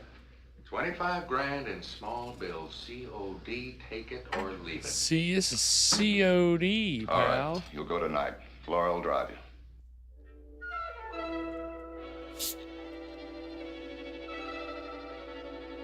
It's funny, the guy. Oh, so. Hold on. Wait. Let me make sure I get this right. I think that guy right there. Well, let's see if they show him again. That's the security guard. Yeah, that guy. Look at him. You see him? Yeah. This is his first movie. His name is Patrick Cranshaw. Most famous to you and I probably as Blue in Old School. Remember, you know the movie Old School? Where Will Ferrell and all them are like, they have a frat house, they have a fraternity, and there's the old guy Blue, and he's like jello wrestling, and he dies of a heart attack. Yeah. And that's him. Oh. Yeah, this is his first movie. He worked with Larry Buchanan, the guy who did like Curse of the Swamp Creature. You remember we watched that last season? Do you remember like helicopter stuff in that movie? Wasn't there like long helicopter stuff? Back in 10 minutes. He was the helicopter pilot. Yeah. He was in some other Larry Buchanan movies, and then eventually ended up in Old School and a bunch of other Hollywood movies as that old man type of guy. The Air Bud movies. Yeah, so pretty crazy. Patrick Cranshaw. I love people pretending to get punched by an invisible man. It's such a, like, we'll see some examples later during the break, actually, and it's just a funny thing to me. This is not a bad effect. Thank you, sir. Yeah, it's not bad. I don't see the wires. That's a still damage.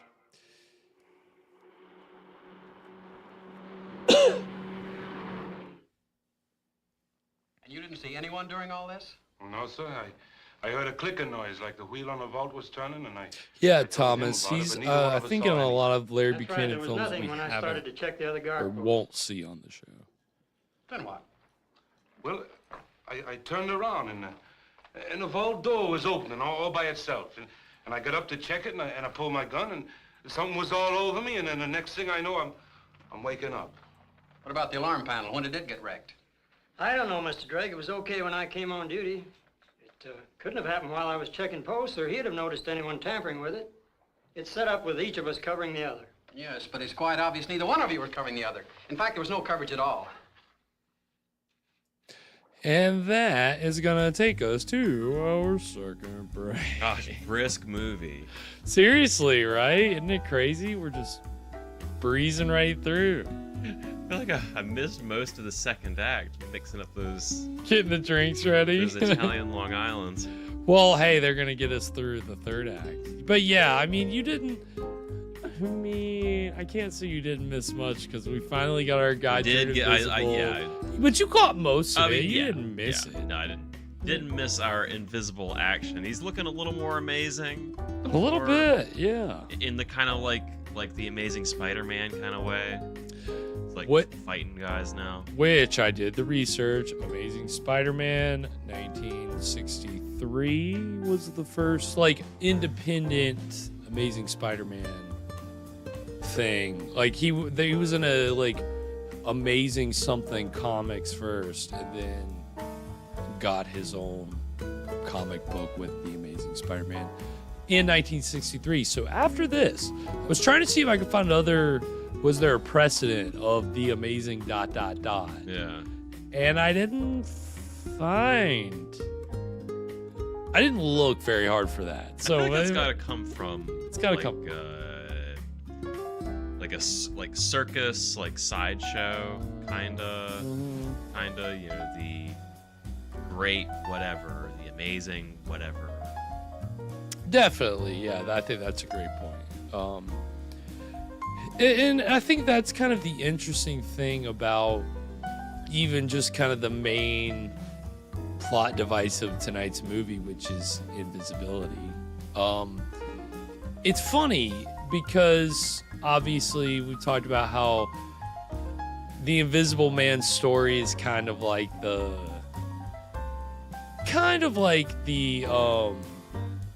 loose inspiration, right? Like it's not super. Remind me, have they said what it is they're trying to steal? They're trying to break into a nuclear vault? Yeah, I think he said something about fission. They're trying to like steal like nuclear material or something. Yeah, basically, I think that's it. I think that was what was in that thing that he was receptacle that he was carrying. Oh, I see. I think. So what is he gonna do with it? Who's he gonna send that to? Yeah, we're gonna find out. But I mean, again, you know, the original Invisible Man book was published in 1897. So, hold on, I want to make sure I got that right. I think it's 1897. Hold on. I want to have that right. Yes, 1897. And like that concept of invisible, like a person making a potion or something to make themselves invisible, like that started showing up in early film as early as like 1906, 1907. Okay, so from the get-go. From the get-go, like there's even one where some guy buys the book, The Invisible Man, and then goes home, makes the potion, and then and it's just it's funny, yeah. Like very early on, they started playing with that, and I mean, obviously, invisibility in fiction goes back to ancient times and folklore and fairy tales when you're talking about like invisibility cloaks, helmets, and there's all kinds of things in fantasy and science fiction where invisibility is used as a plot device. I guess whenever you jump to film, it's such a good like opportunity to play with that, like maybe more than on the stage. But the thing is, it really hasn't been played with that much. In the context of like, you know, there were a few silent films, but then the first adaptation of The Invisible Man comes in 1933 with Claude Rains and Universal's adaptation, and you really didn't have anybody else. I guess Universal had the rights to the story. It wasn't really something that was played with in the way of you know, referencing this story in particular. But I mean, you know, serials, and I guess it probably started in radio, but like movie serials as early as like the late 20s, early 30s would have like an invisibility ray or some kind of and I mean, again, you know, we saw The Phantom Creeps, which was also Universal, but you know, that was the one where Bela Lugosi had the belt that would turn him invisible, his right? invisibility belt. Yeah, his invisibility belt. So, like, in serials, that actually was, like, a thing that would come up, invisibility as a plot device. But in terms of movies about it as, like, a process and things happening, that was really, like, limited to Universal. And so those are the trailers we're going to see. And we'll talk more about kind of The Invisible Man in film as a whole after the break. But in particular, the Universal films, again, I think... it would be unfair for me to say it's the best Universal Monster series, but I think it's one of the most well-rounded because the Invisible Man series that Universal did. There were 5 films in total if you don't count Abbott and Costello Meet the Invisible Man, which I don't count. It's a good movie. Don't get me wrong. I like the movie. It's good, but there's 5 films, starting with the 33 adaptation, which we talked about. But each of the other films kind of goes in a different direction. Each one, it doesn't just copy the one before it.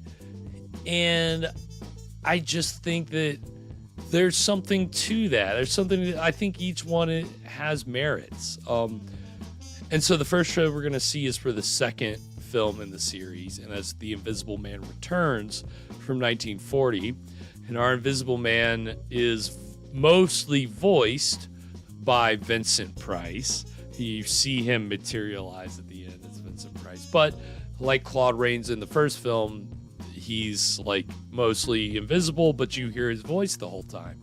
So you know Vincent Price's voice, obviously very distinctive. It was a good casting choice. But that movie, you know, you think Evan's seen and I'm sure most of you have seen the original Invisible Man.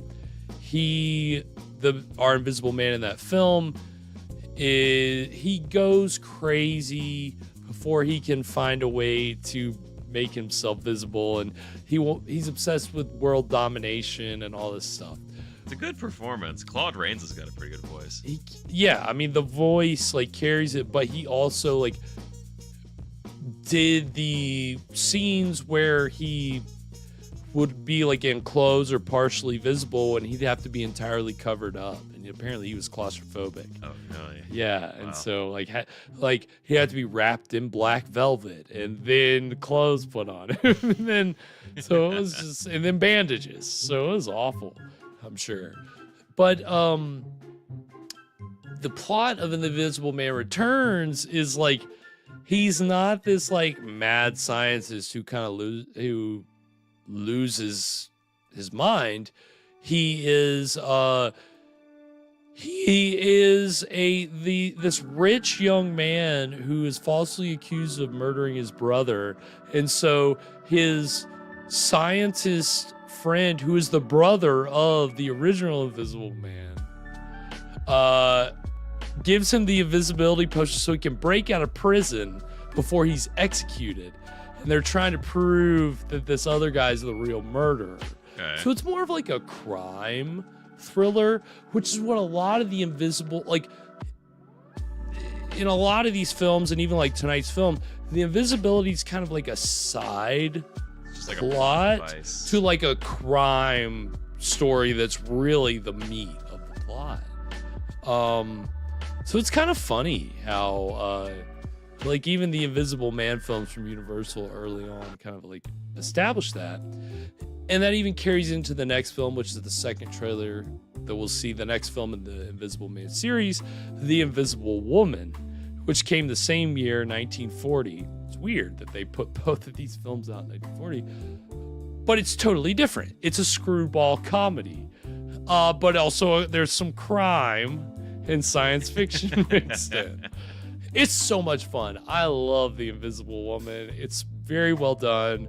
They got like real comedians, and they're top notch. And they also got Shemp from the Three Stooges in there. Yeah. He's great.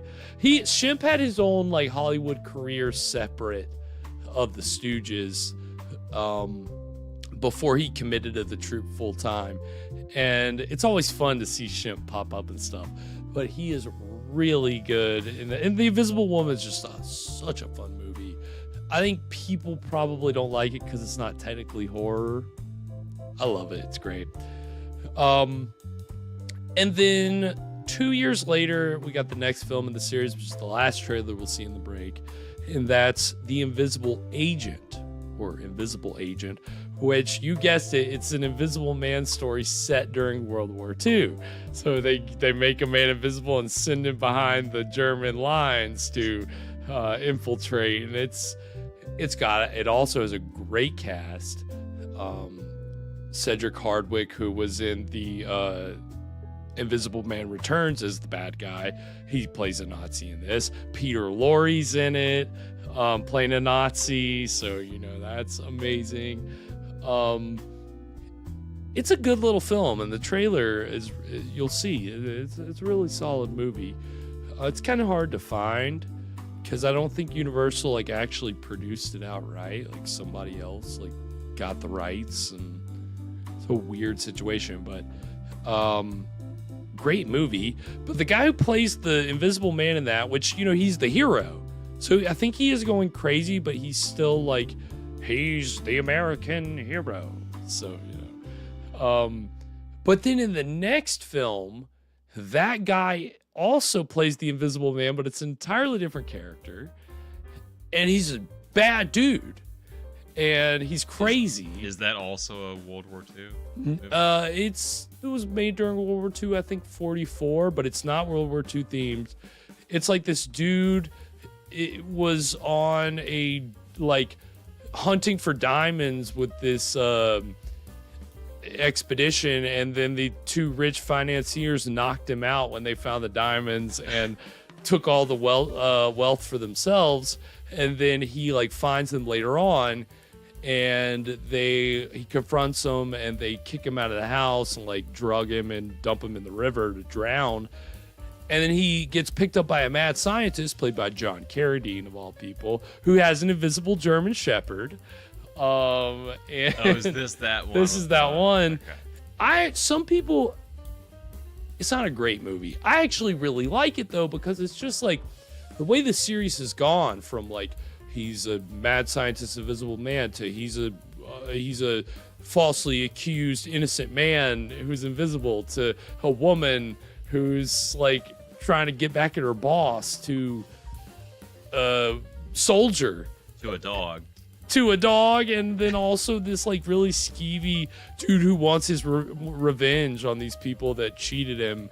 And he also wants their daughter, and she's a grown woman, but she's engaged to somebody, but he's got his eyes on her, and so that's weird. But that movie's brutal.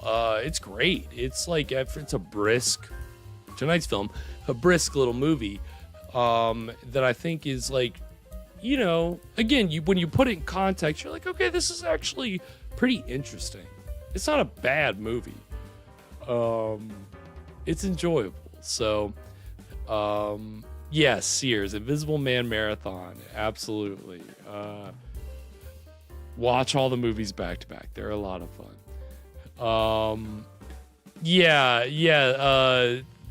Thanks, Alana. I think Revelio, I'm sorry. I apologize to everybody out there because I didn't provide an update on Revelio during the special, but I believe he's been in an oxygen tent. They're trying to like get his lung capacity back up. It's a whole thing. I don't know, Evan. Have you heard anything about Revelio? Don't worry about it. I think he's gonna be just fine. And again, we've had our own fun with the Invisible Man, which hopefully, if you haven't seen our short that we posted, that's about 2 minutes of an 8-minute bit. So if you didn't get to the pumpkin carving, don't worry, it's in there. But Universal obviously set a tone with the Invisible Man series, and we'll kind of talk about the other influences in film that pop up. But we're going to enjoy these 3 trailers in the Universal Invisible Man series. And then when we come back, we'll get into the exciting conclusion of The Amazing Transparent Man. So stick around. We will be right back.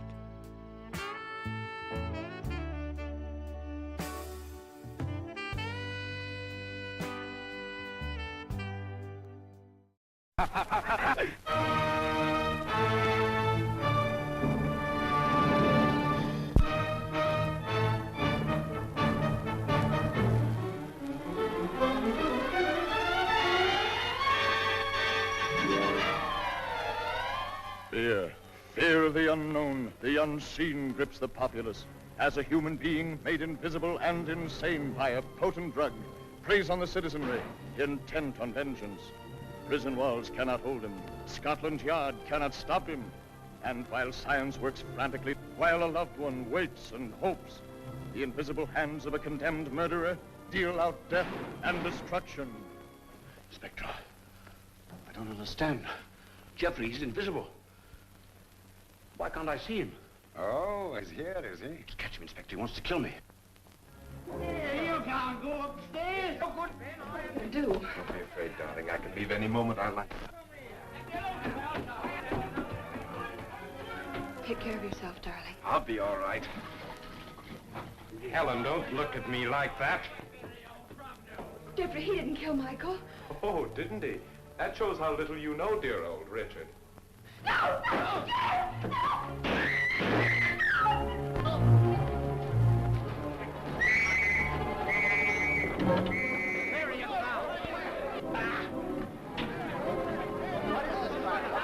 I'm going to force the truth out of you, choke it out of you.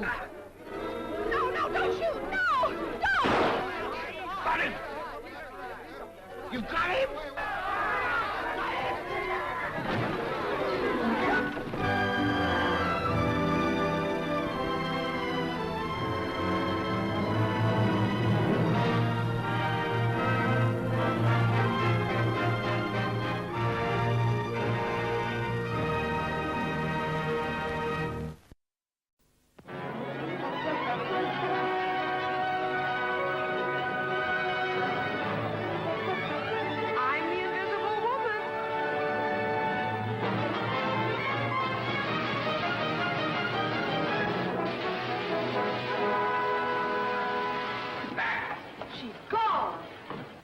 Don't you dare come back here.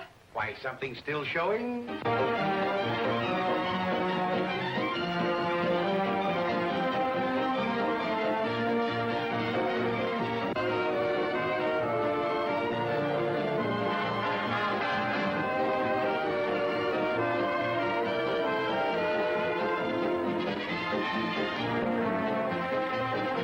I say, you're materializing. Go get your clothes on. Why, Professor, I'm ashamed of you. Get me a nurse, get me a doctor, get me something. George, we better get the professor. What for? To cheer up a lot of bedclothes? Come clean about how that machine works. Make me invisible. I did not invent that machine to make killers like you invisible. Oh, this is gonna be good. Whoopee!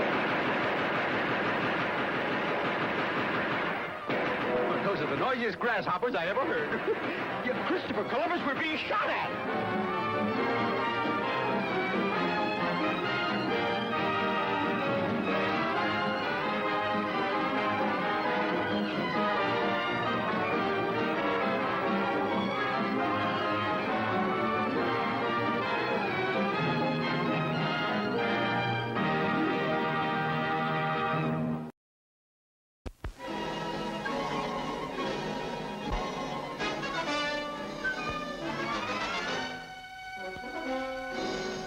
There's an enemy spy at large, an invisible man.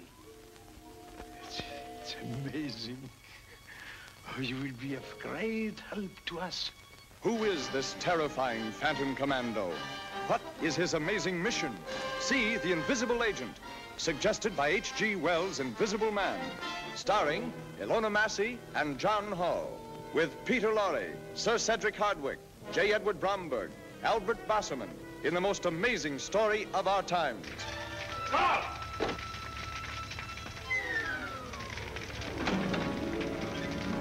Steady now. Don't let him get away.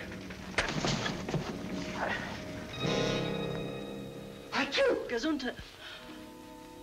Who is there? How did you know I was going to England? I didn't, but... So the trap was all set, eh? Frank, how can you talk like that? Oh! Well, what's this? It's full of hooks. Oh, they're tearing into me.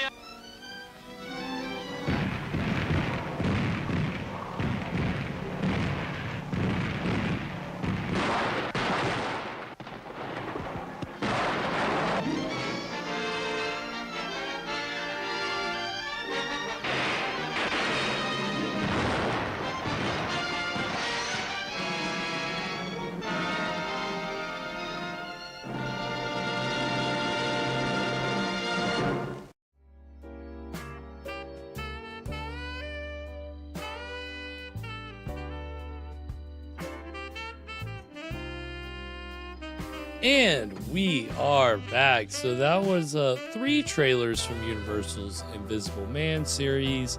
Invisible Man Returns, Invisible Woman, and The Invisible Agent. Which, yeah, they look like a lot of fun. They're fun. Different movies. Yes, absolutely. Like you don't get that from Frankenstein or Dracula. Like the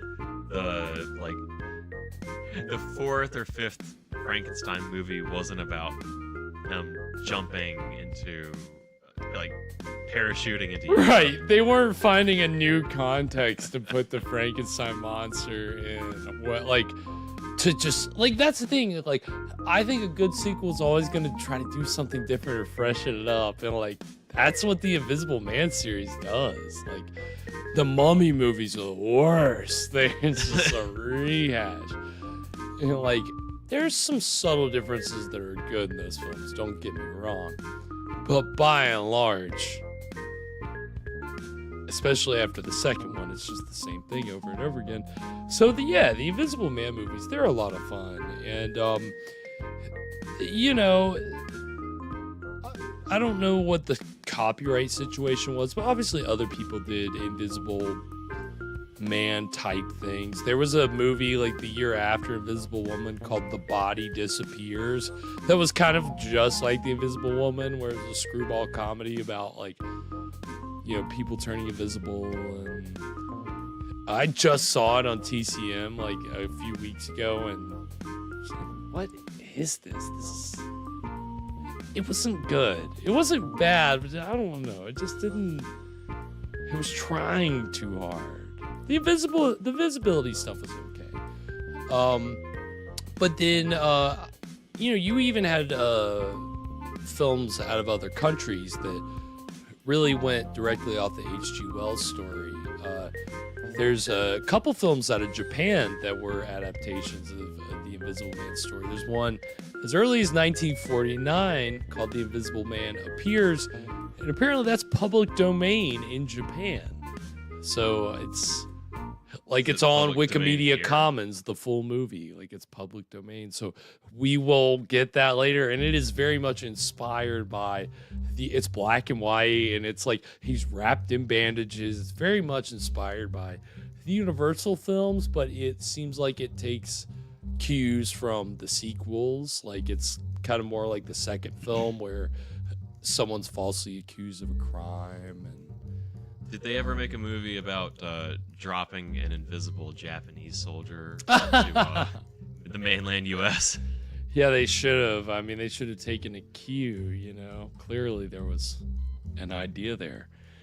Yeah, it's weird, though, that was, like, something that they latched onto. And even Mexico, at the same time that you had the robot versus the Aztec mummy, you had a Invisible Man adaptation from the same people that were making El Vampiro and these other like monster movies in Mexico that were kind of directly borrowing from the Universal style to kind of create unique Mexican interpretations of the classic monsters. And so they had a vampire, they had a mummy riff, and they had a Invisible Man riff. Who knew? So but it's kind of funny. Outside that, you don't really have a lot of adaptations. It's kind of underutilized, surprisingly. The Invisible Man, and again, like we said, a lot of crime-oriented plots. It's not focused on. There was a couple years ago. There was a newer Invisible Man. Right. Yep. Universal Blumhouse did I guess kind of an interpretation, and it was got very good reviews, and it's a good film. Is it The Invisible Man? Well, does it reinvent too off track?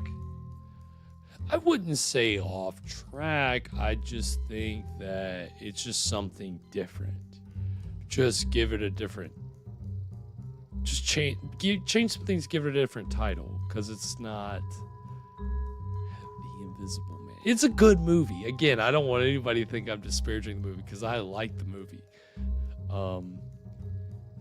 But call me a purist for the Universal horror movies if you want. But I'm one of those fans. I'll say I could do it better. What is what it is. Just give me all the movies. I know what to do. But yeah, I think there's some good examples, and it's between Invisible Men and invisibility just as a plot device in general. It's been played around with pretty well. I guess there's not a lot you can do. I guess it's kind of limited as a concept, maybe. But I also think it's underutilized. So if anybody's got a good Invisible Man idea out there, let's we'll pitch them and see. It definitely I don't think it's a coincidence that a lot of the Invisible Man movies revolve around crime. Because I feel like that's kind of just like the natural where it lends itself to, well, if you're invisible, you could get away with anything. Right. I mean, that's the whole advantage, right? That's why you see it in serials. There was a radio. Oh, Kathy's here. Kathy in the house. Welcome, Kathy. Hope you're doing well tonight, Kathy. Glad you could make it. Hope you can enjoy an invisibility.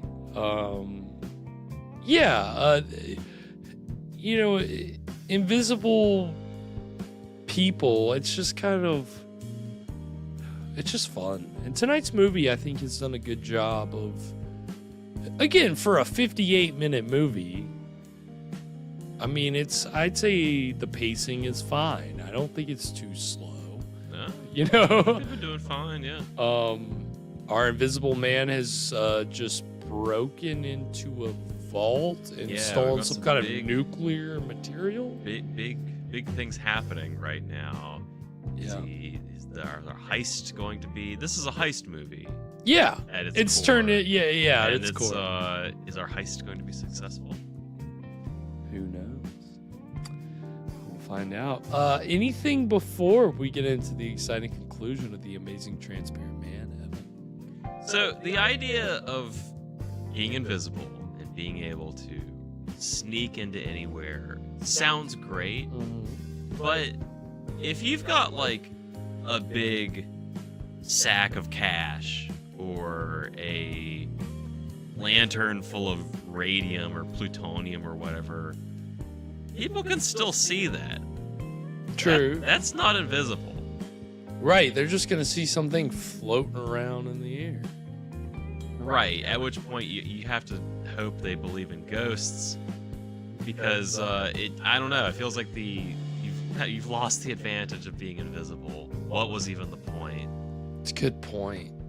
Well, I mean, hey, it made his clothes invisible. Maybe he can like put it under his clothes. Those are actually, I mean, his clothes were invisible. Those are the rules of this how it movie. Works in this Invisibility so rules. So if he doesn't put it under his clothes, we're gonna say, why didn't he just put it under his clothes? Idiot, dude. Idiot. We'll see. On that note, we're going to go ahead and get into the exciting conclusion of The Amazing Transparent Man right now. All right, Doctor. What was it you wanted to tell me about the guinea pig? It was only a Quit matter saying of it time. like that. It died despite of resistance it was developing against radiation. What about Faust? It's too early to tell. But each time it will take longer to reduce him to invisibility, less to return him to normal states. He will also develop a resistance. What about the new material, the X-13? I need more time to study it. Its properties are different from other nuclear materials. I do not like keeping it here. Its bombardment ratio is also much lower.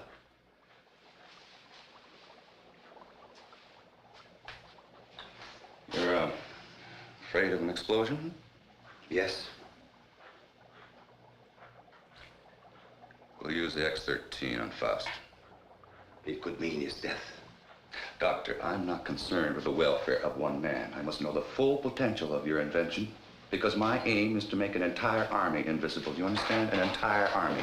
I did not agree to kill a man by deliberate radiation poisoning. You're too old-fashioned to be a genius. You scientists have brought the world to what it is today, and you can hardly blame me for taking advantage of your discoveries. Faust may already suffer from poisoning, but it's curable. X-13 will put him beyond that point. I will not use it on a human. No?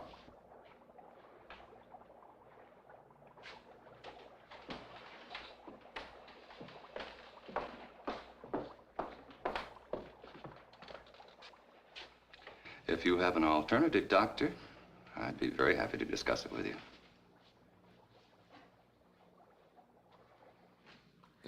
Do you think there's something wrong with his daughter? Oh, that Ray is something. Why is she like locked? Something every cheap safe cracker in the country's been dreaming of. Just keeping Too bad it the doctor hostage? invented years ago for the right people. He wouldn't be cooped up here now. You better lay off the giggle water. He can't use you drunk, you know. Maybe it's a case of my using him. Now come on with a drink. So we got out, I guess? Oh, I could have walked into Nice that success vault time. in broad daylight and done the same thing. It was so easy, I felt like I was taking Krenner's money away from him. Interesting thought, Faust. This time you do it the hard way. In daylight. Well, through with me so soon, huh? Gonna get me killed off. Oh, no, not at all. But I've learned that security has been tripled on the vaults during the night shift. 6 men. But it hasn't been strengthened during the day. Just where do you get these gems? He has sources. You better believe him. One more haul, and we'll have enough for our present supply and work. You won't need this, and we're ready in the lab. Take it. Take the drink. He's watching her like a hawk. She's gonna, she's gonna waste a perfectly good drink.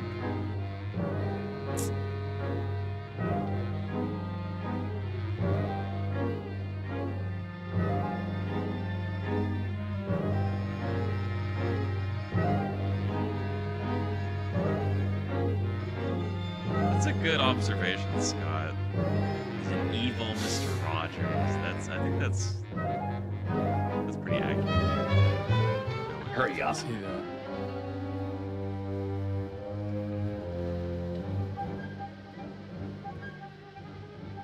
Uh-oh. I cannot.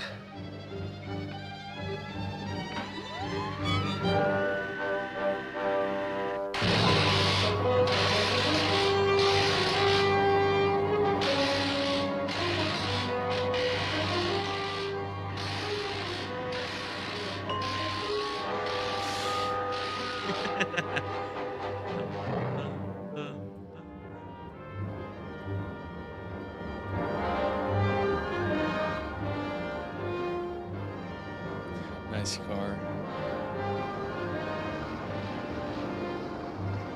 Texas. Dallas, Texas. I don't know if I was that specific or You can't it get is away with Dallas. this in broad daylight, Joey. Why don't you stop running Krenner's errands? Let's not get any more involved. Don't get emotional, baby. You're nice as a playmate. Let's keep it that way. Let's understand that, Well, they may not see you, but they're bound to see the lead container when you try to get it out. You got it all wrong, honey. Today's the day we take the bank. In broad daylight, you're crazy. You're talking to a professional, remember? I don't have to worry about time locks or anything like that. Just walk in, pack up the loose cash, and walk out, and you, sweetheart, are gonna be waiting for me. Oh, don't even say it. Your cut'll be 40%.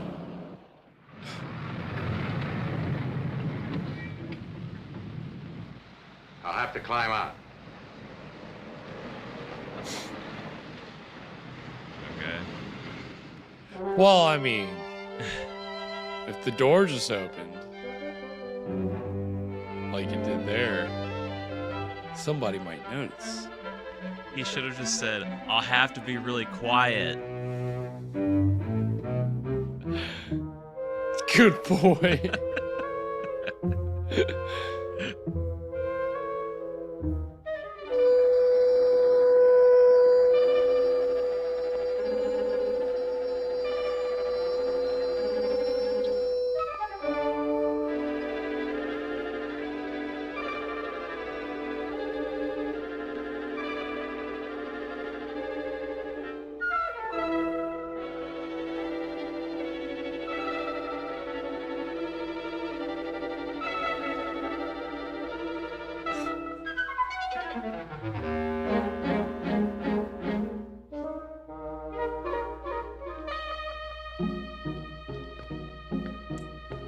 All right. What am I gonna say? Oh shit. Oh no. It's wearing off. Bro, run. Oh, my Lord. Don't anybody move, you won't get hurt.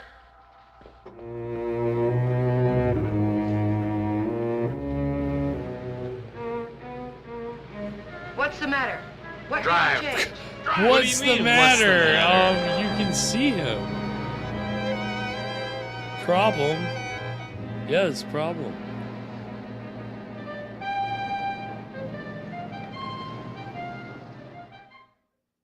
Well, thank you very much for your cooperation, miss. I only hope it does some good. I'm sure it will. Security. Good day now. They did. How long ago? Okay. Guess we can't stop it now. Story's out. The reporter was at the police station when the alarm came in. Well, there's no doubt it was Faust. Everyone at the bank's identified him. Well, what can we do? The man makes himself invisible. Locks mean nothing to him. If he did take the X-13, what defense do we have against him? Nothing. None. Damn. We're completely at the mercy of Joey Faust. Bleak. Joey Faust. In his black clothes.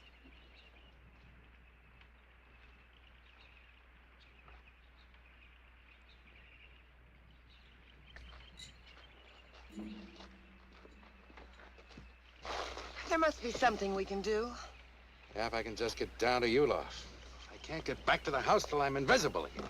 police report the so-called invisible Can't get man that who kind of robbed the Coastal production value National in Bank has been California. identified as Joey Faust, escaped convict and safecracker.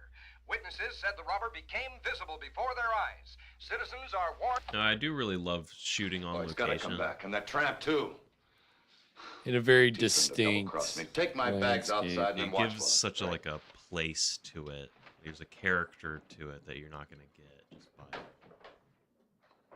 putting a background. I know some people in Mexico. You know, having We can go there and start all over again. I know what I've been, Joey, but I can change all that.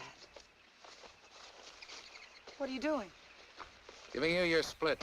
You're on your own, baby. But you said we'd be together. Honey, right now I need a car more than I need you. So you can start walking anytime. But you just can't go off and leave me. Looks like I can. Nice. Goodbye, Laura. So long, Toots.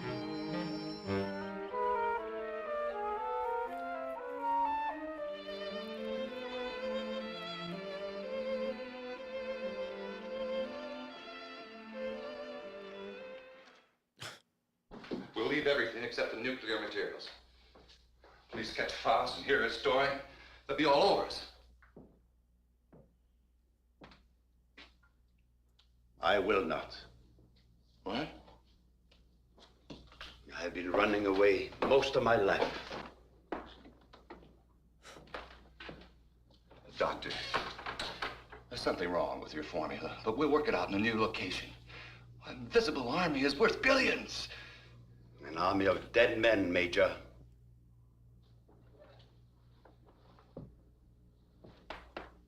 I'm taking Marie with me. I'm sure you'll come along. No.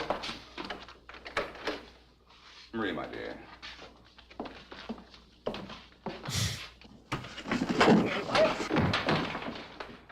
Faust, let me out of here! Doc, what's wrong? Why do I keep appearing and disappearing? I needed more time to study the X-13 before trying it out on you. Oh, fine. Well, you're gonna do something about it. I've got to be normal, and you're gonna take care of it. I will. I've gotta Not be in this normal. place. Well, why not? I got him locked up. I want to be taken away from here, my daughter and I. Only then I will treat you. But... All right, let's blow out of here.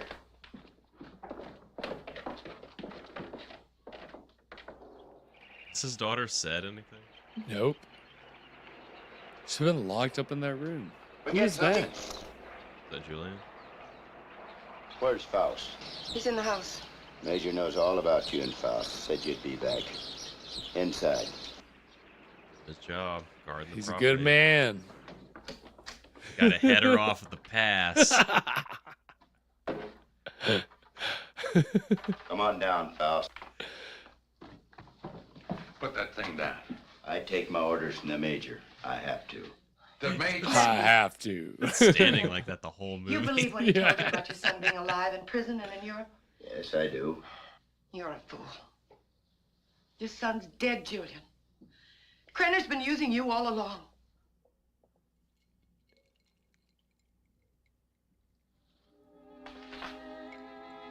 Shucks.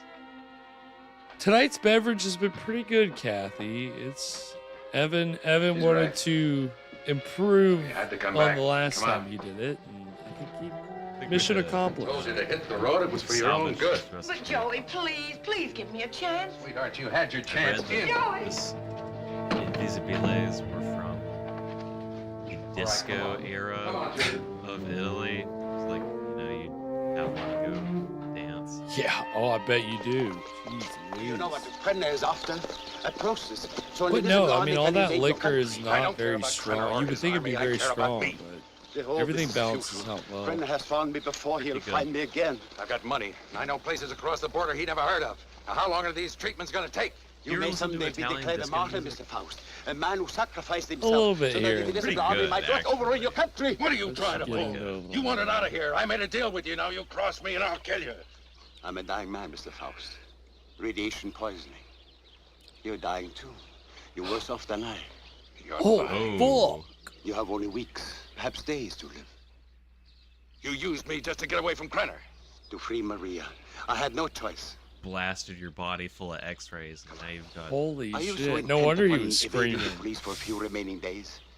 Don't you care what Krenner is doing to your country? Why should I care? What did my country ever do for me but try and bury me in a concrete tomb for the rest of my life? I'm thinking of my child. You should think of yours. Perhaps you deserve prison. But did Maria deserve what has happened to her? Did her mother need to die? Is this the kind of world you want for your child? That is what an invisible army will bring. I have seen it.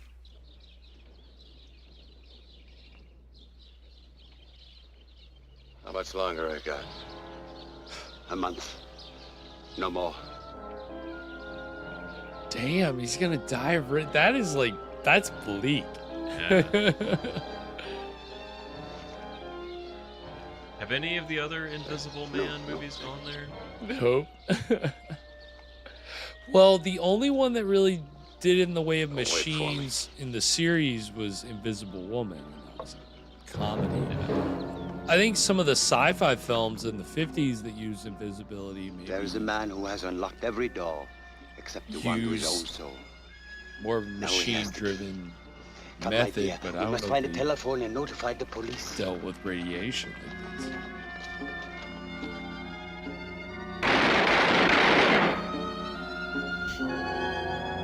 I came out blasted. Love the abrupt action. Joey! Joey Faust. Joey! That is an insane name for this Joey! will you please mild-mannered listen to me? criminal. Wait.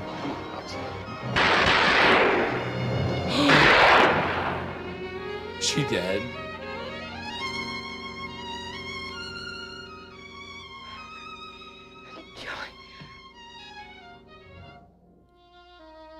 Dead. Wow. Personal now. He's gonna go full Charles Bronson. Full on Paul Kersey.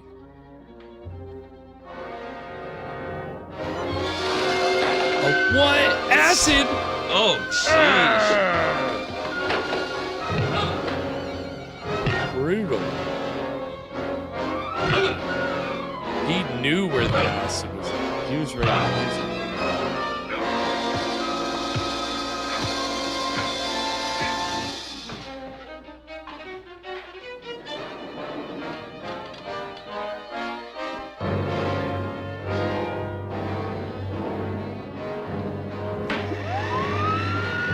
Yeah, Scott, we saw the Invisible Boy trailer in our preview. It looked pretty wild. Yeah, love sci-fi land.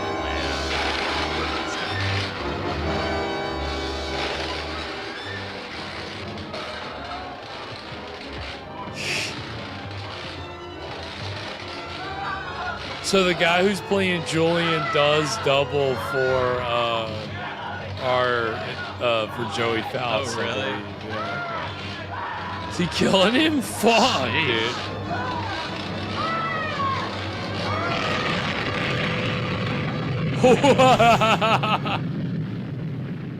Holy shit. Wow. We're getting an epilogue. Hell yeah. Yeah, dang.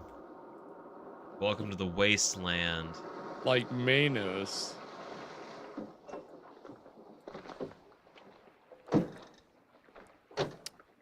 Yeah, lightly, Abtron. Welcome, Abtron.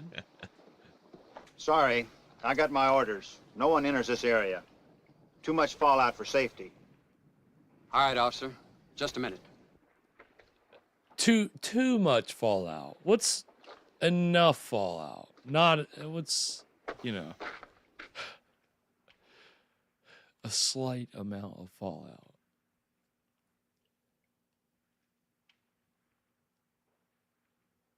Oh, this is terrifying. People dealing with like radiated shit, like debris. It just makes me think of the Chernobyl TV show. Ugh. That is a horror show, and it's all very real.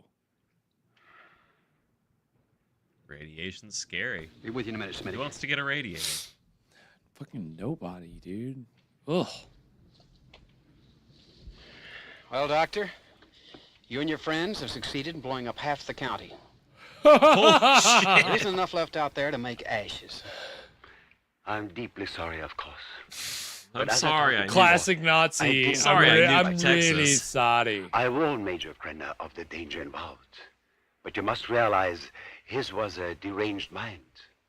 All he could think of was the creating of an invisible army and the power such a force would give him.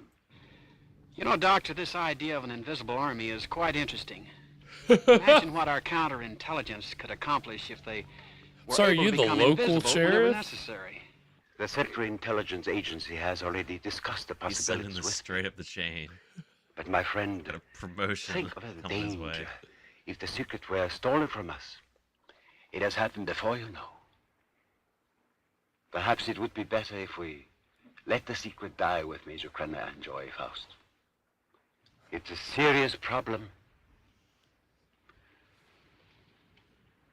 What would you do? What would you do? Oh God, I guess there's no end credits. Wow. Well, that was the amazing Transparent. Man, what did we think, Evan? I liked that. I thought that was a fun movie. Fun, breezy, not too much, no filler. Right. I think that's the main thing. You think of all the movies we got with just filler, and it just nothing drags a movie. Like, people can complain about whatever, but filler kills. Nothing kills a movie like filler. Right. This Tonight one, didn't at have least, filler. It kept the momentum going. Absolutely. I mean, I think I wasn't expecting it to end where it ended. No, definitely not. So, this is this the? I want to say the second movie we've had on the show that's ended nuclear explosion. Well, what's the first? Doesn't Bride of the Monster end in a nuclear monster?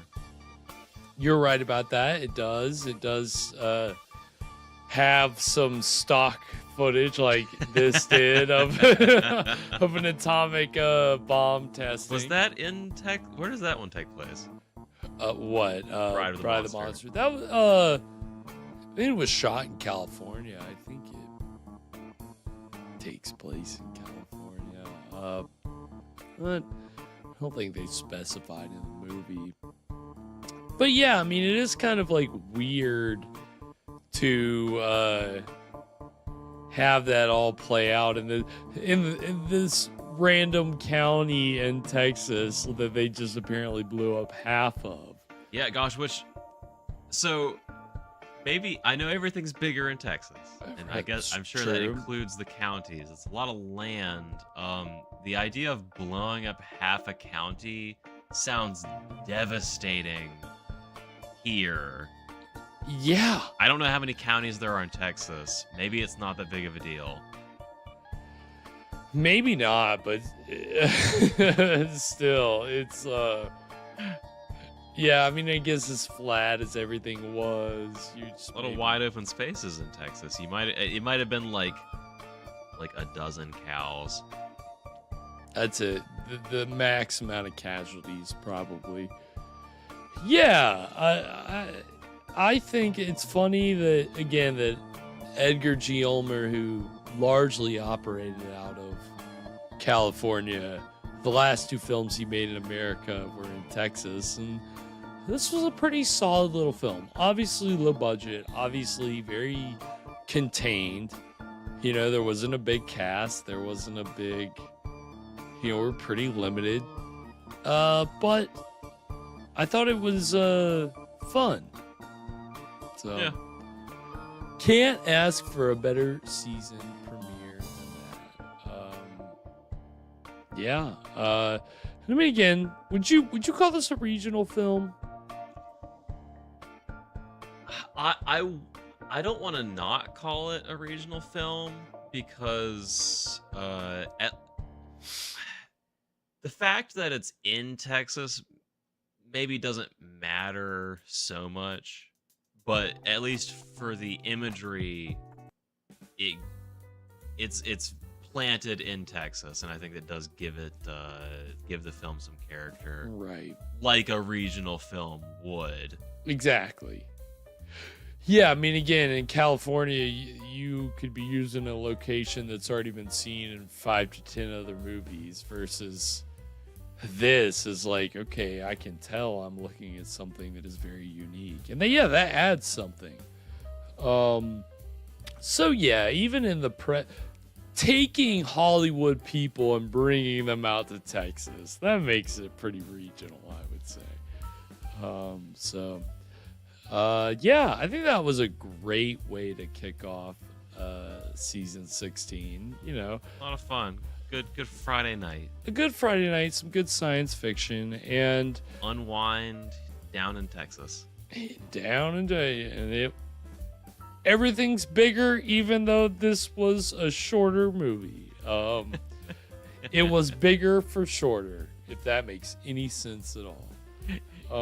It's like a jumbo shrimp. Thank you, Evan. Exactly like a jumbo shrimp. Yeah, I mean, I really enjoyed. This was a first time watch for me, and I had a lot of fun with this. And I don't know if we'll get any. The only other Edgar G. Ulmer film I know we're getting for sure is Detour, which is probably more of a Wheel of Movies movie. It's not horror, so I don't think I can show it on the Scream stream. But Wheel of Movies can certainly continue to be up for grabs. It's definitely his best film for sure. So we'll at least get one more Edgar G. Ulmer film. But, it's funny because I've been talking about how I stay with patterns with seasons. But we are kind of breaking the pattern as we go into next week with our next film. Okay, intriguing. Before I give that tease for the film, we're going to be picking our mini-sodes back up next week. And what are we? Does somebody want to tell me? The thing is, it's up to all of you, courtesy of our friend Alana. Alana is our very first Trivia of Terror champion. So obviously, it is up to her to decide what we watch for our minisodes next season. But she has decided to open up a poll for all of you to help her decide what we're going to watch next season. So she's given us 4 options.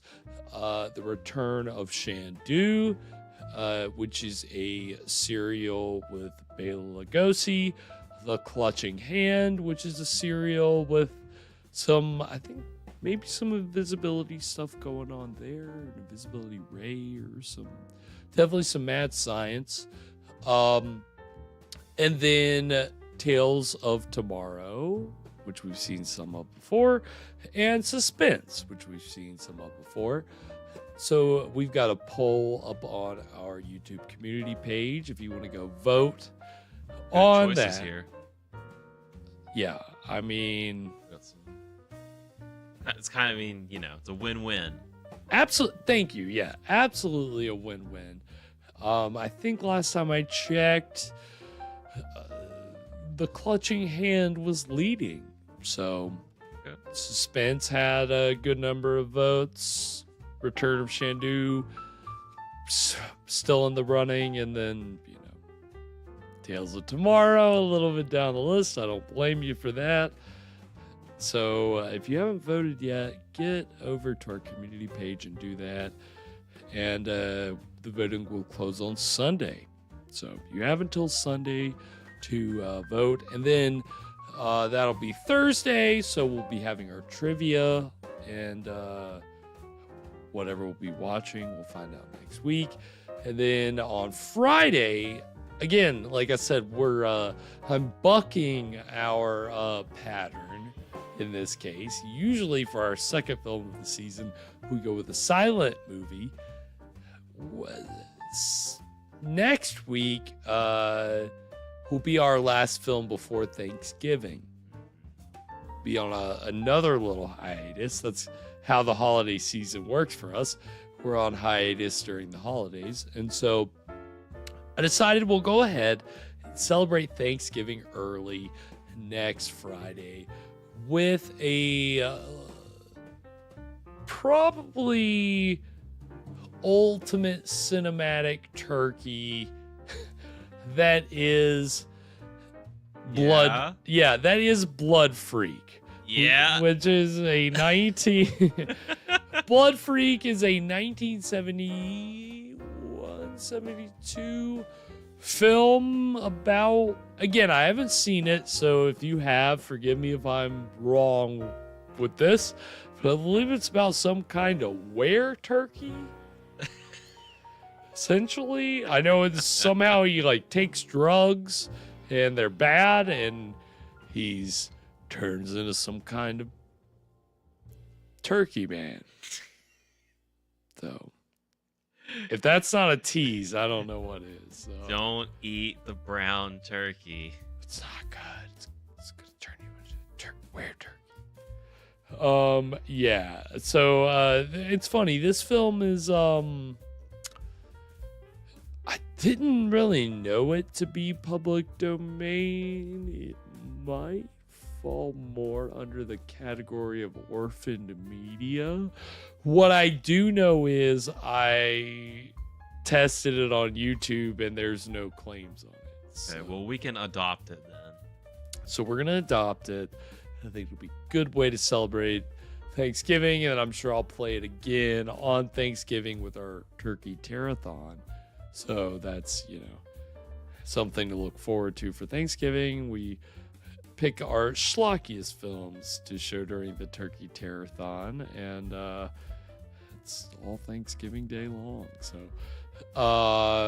be on the lookout for that later in the month. But yeah, that's the thing we'll have next week, and then we'll be off for a little bit, and then we'll have a couple episodes of December, and then we'll be off for a little bit, and then we'll come back and it's a long winter. It's a long winter. Getting into the holidays. That's how these seasons go, and we're happy to get a little thematic and have a little fun with the holidays. So, looking forward to the rest of what season 16 has to offer.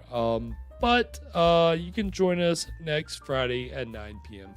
For that, of course, we'll have a Saturday night shocker for everybody tomorrow night. Haven't figured out what it's gonna be yet.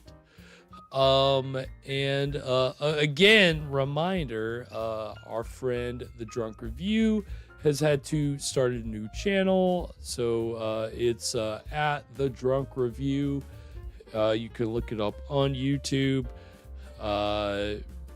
Again, Drunk Review kind of got us over the 1,000 subscriber mark by hosting a little raid. And, now that he's restarting, I mean... If you were subscribed, go resubscribe. And again... It's fun to click on things. It is fun. Who doesn't love it? And so if you... most of our regulars are his regulars. I'm sure you already have. But if you haven't, go do that. And we'll share his page on our page. But... and of course, our good friend, the Spectral Seamstress, if you're looking for appropriate holiday attire for your holiday get-togethers, look no further than the Spectral Seamstress. She's, I believe, I know you can find her on Instagram. But if you just type in the Spectral Seamstress, you'll find all of her stuff. And, all of our good friends, we're happy to, give you a shout out. If you got something going, you want us to shout out, let us know. We're happy to do it. But we have had a lot of fun tonight enjoying these schlocky horror movies, as always, with all of you. And looking forward to next week. But anything before we sign off tonight, Evan? So what do you think that cop said at the end? What would you do? What would you do? Oh, yeah, I totally would have nuked Texas. Why not?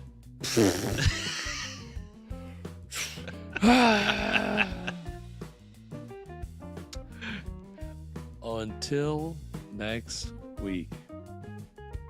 Sweet screams, everybody. And to all a good fright, happy season 16. Woo, woo, woo.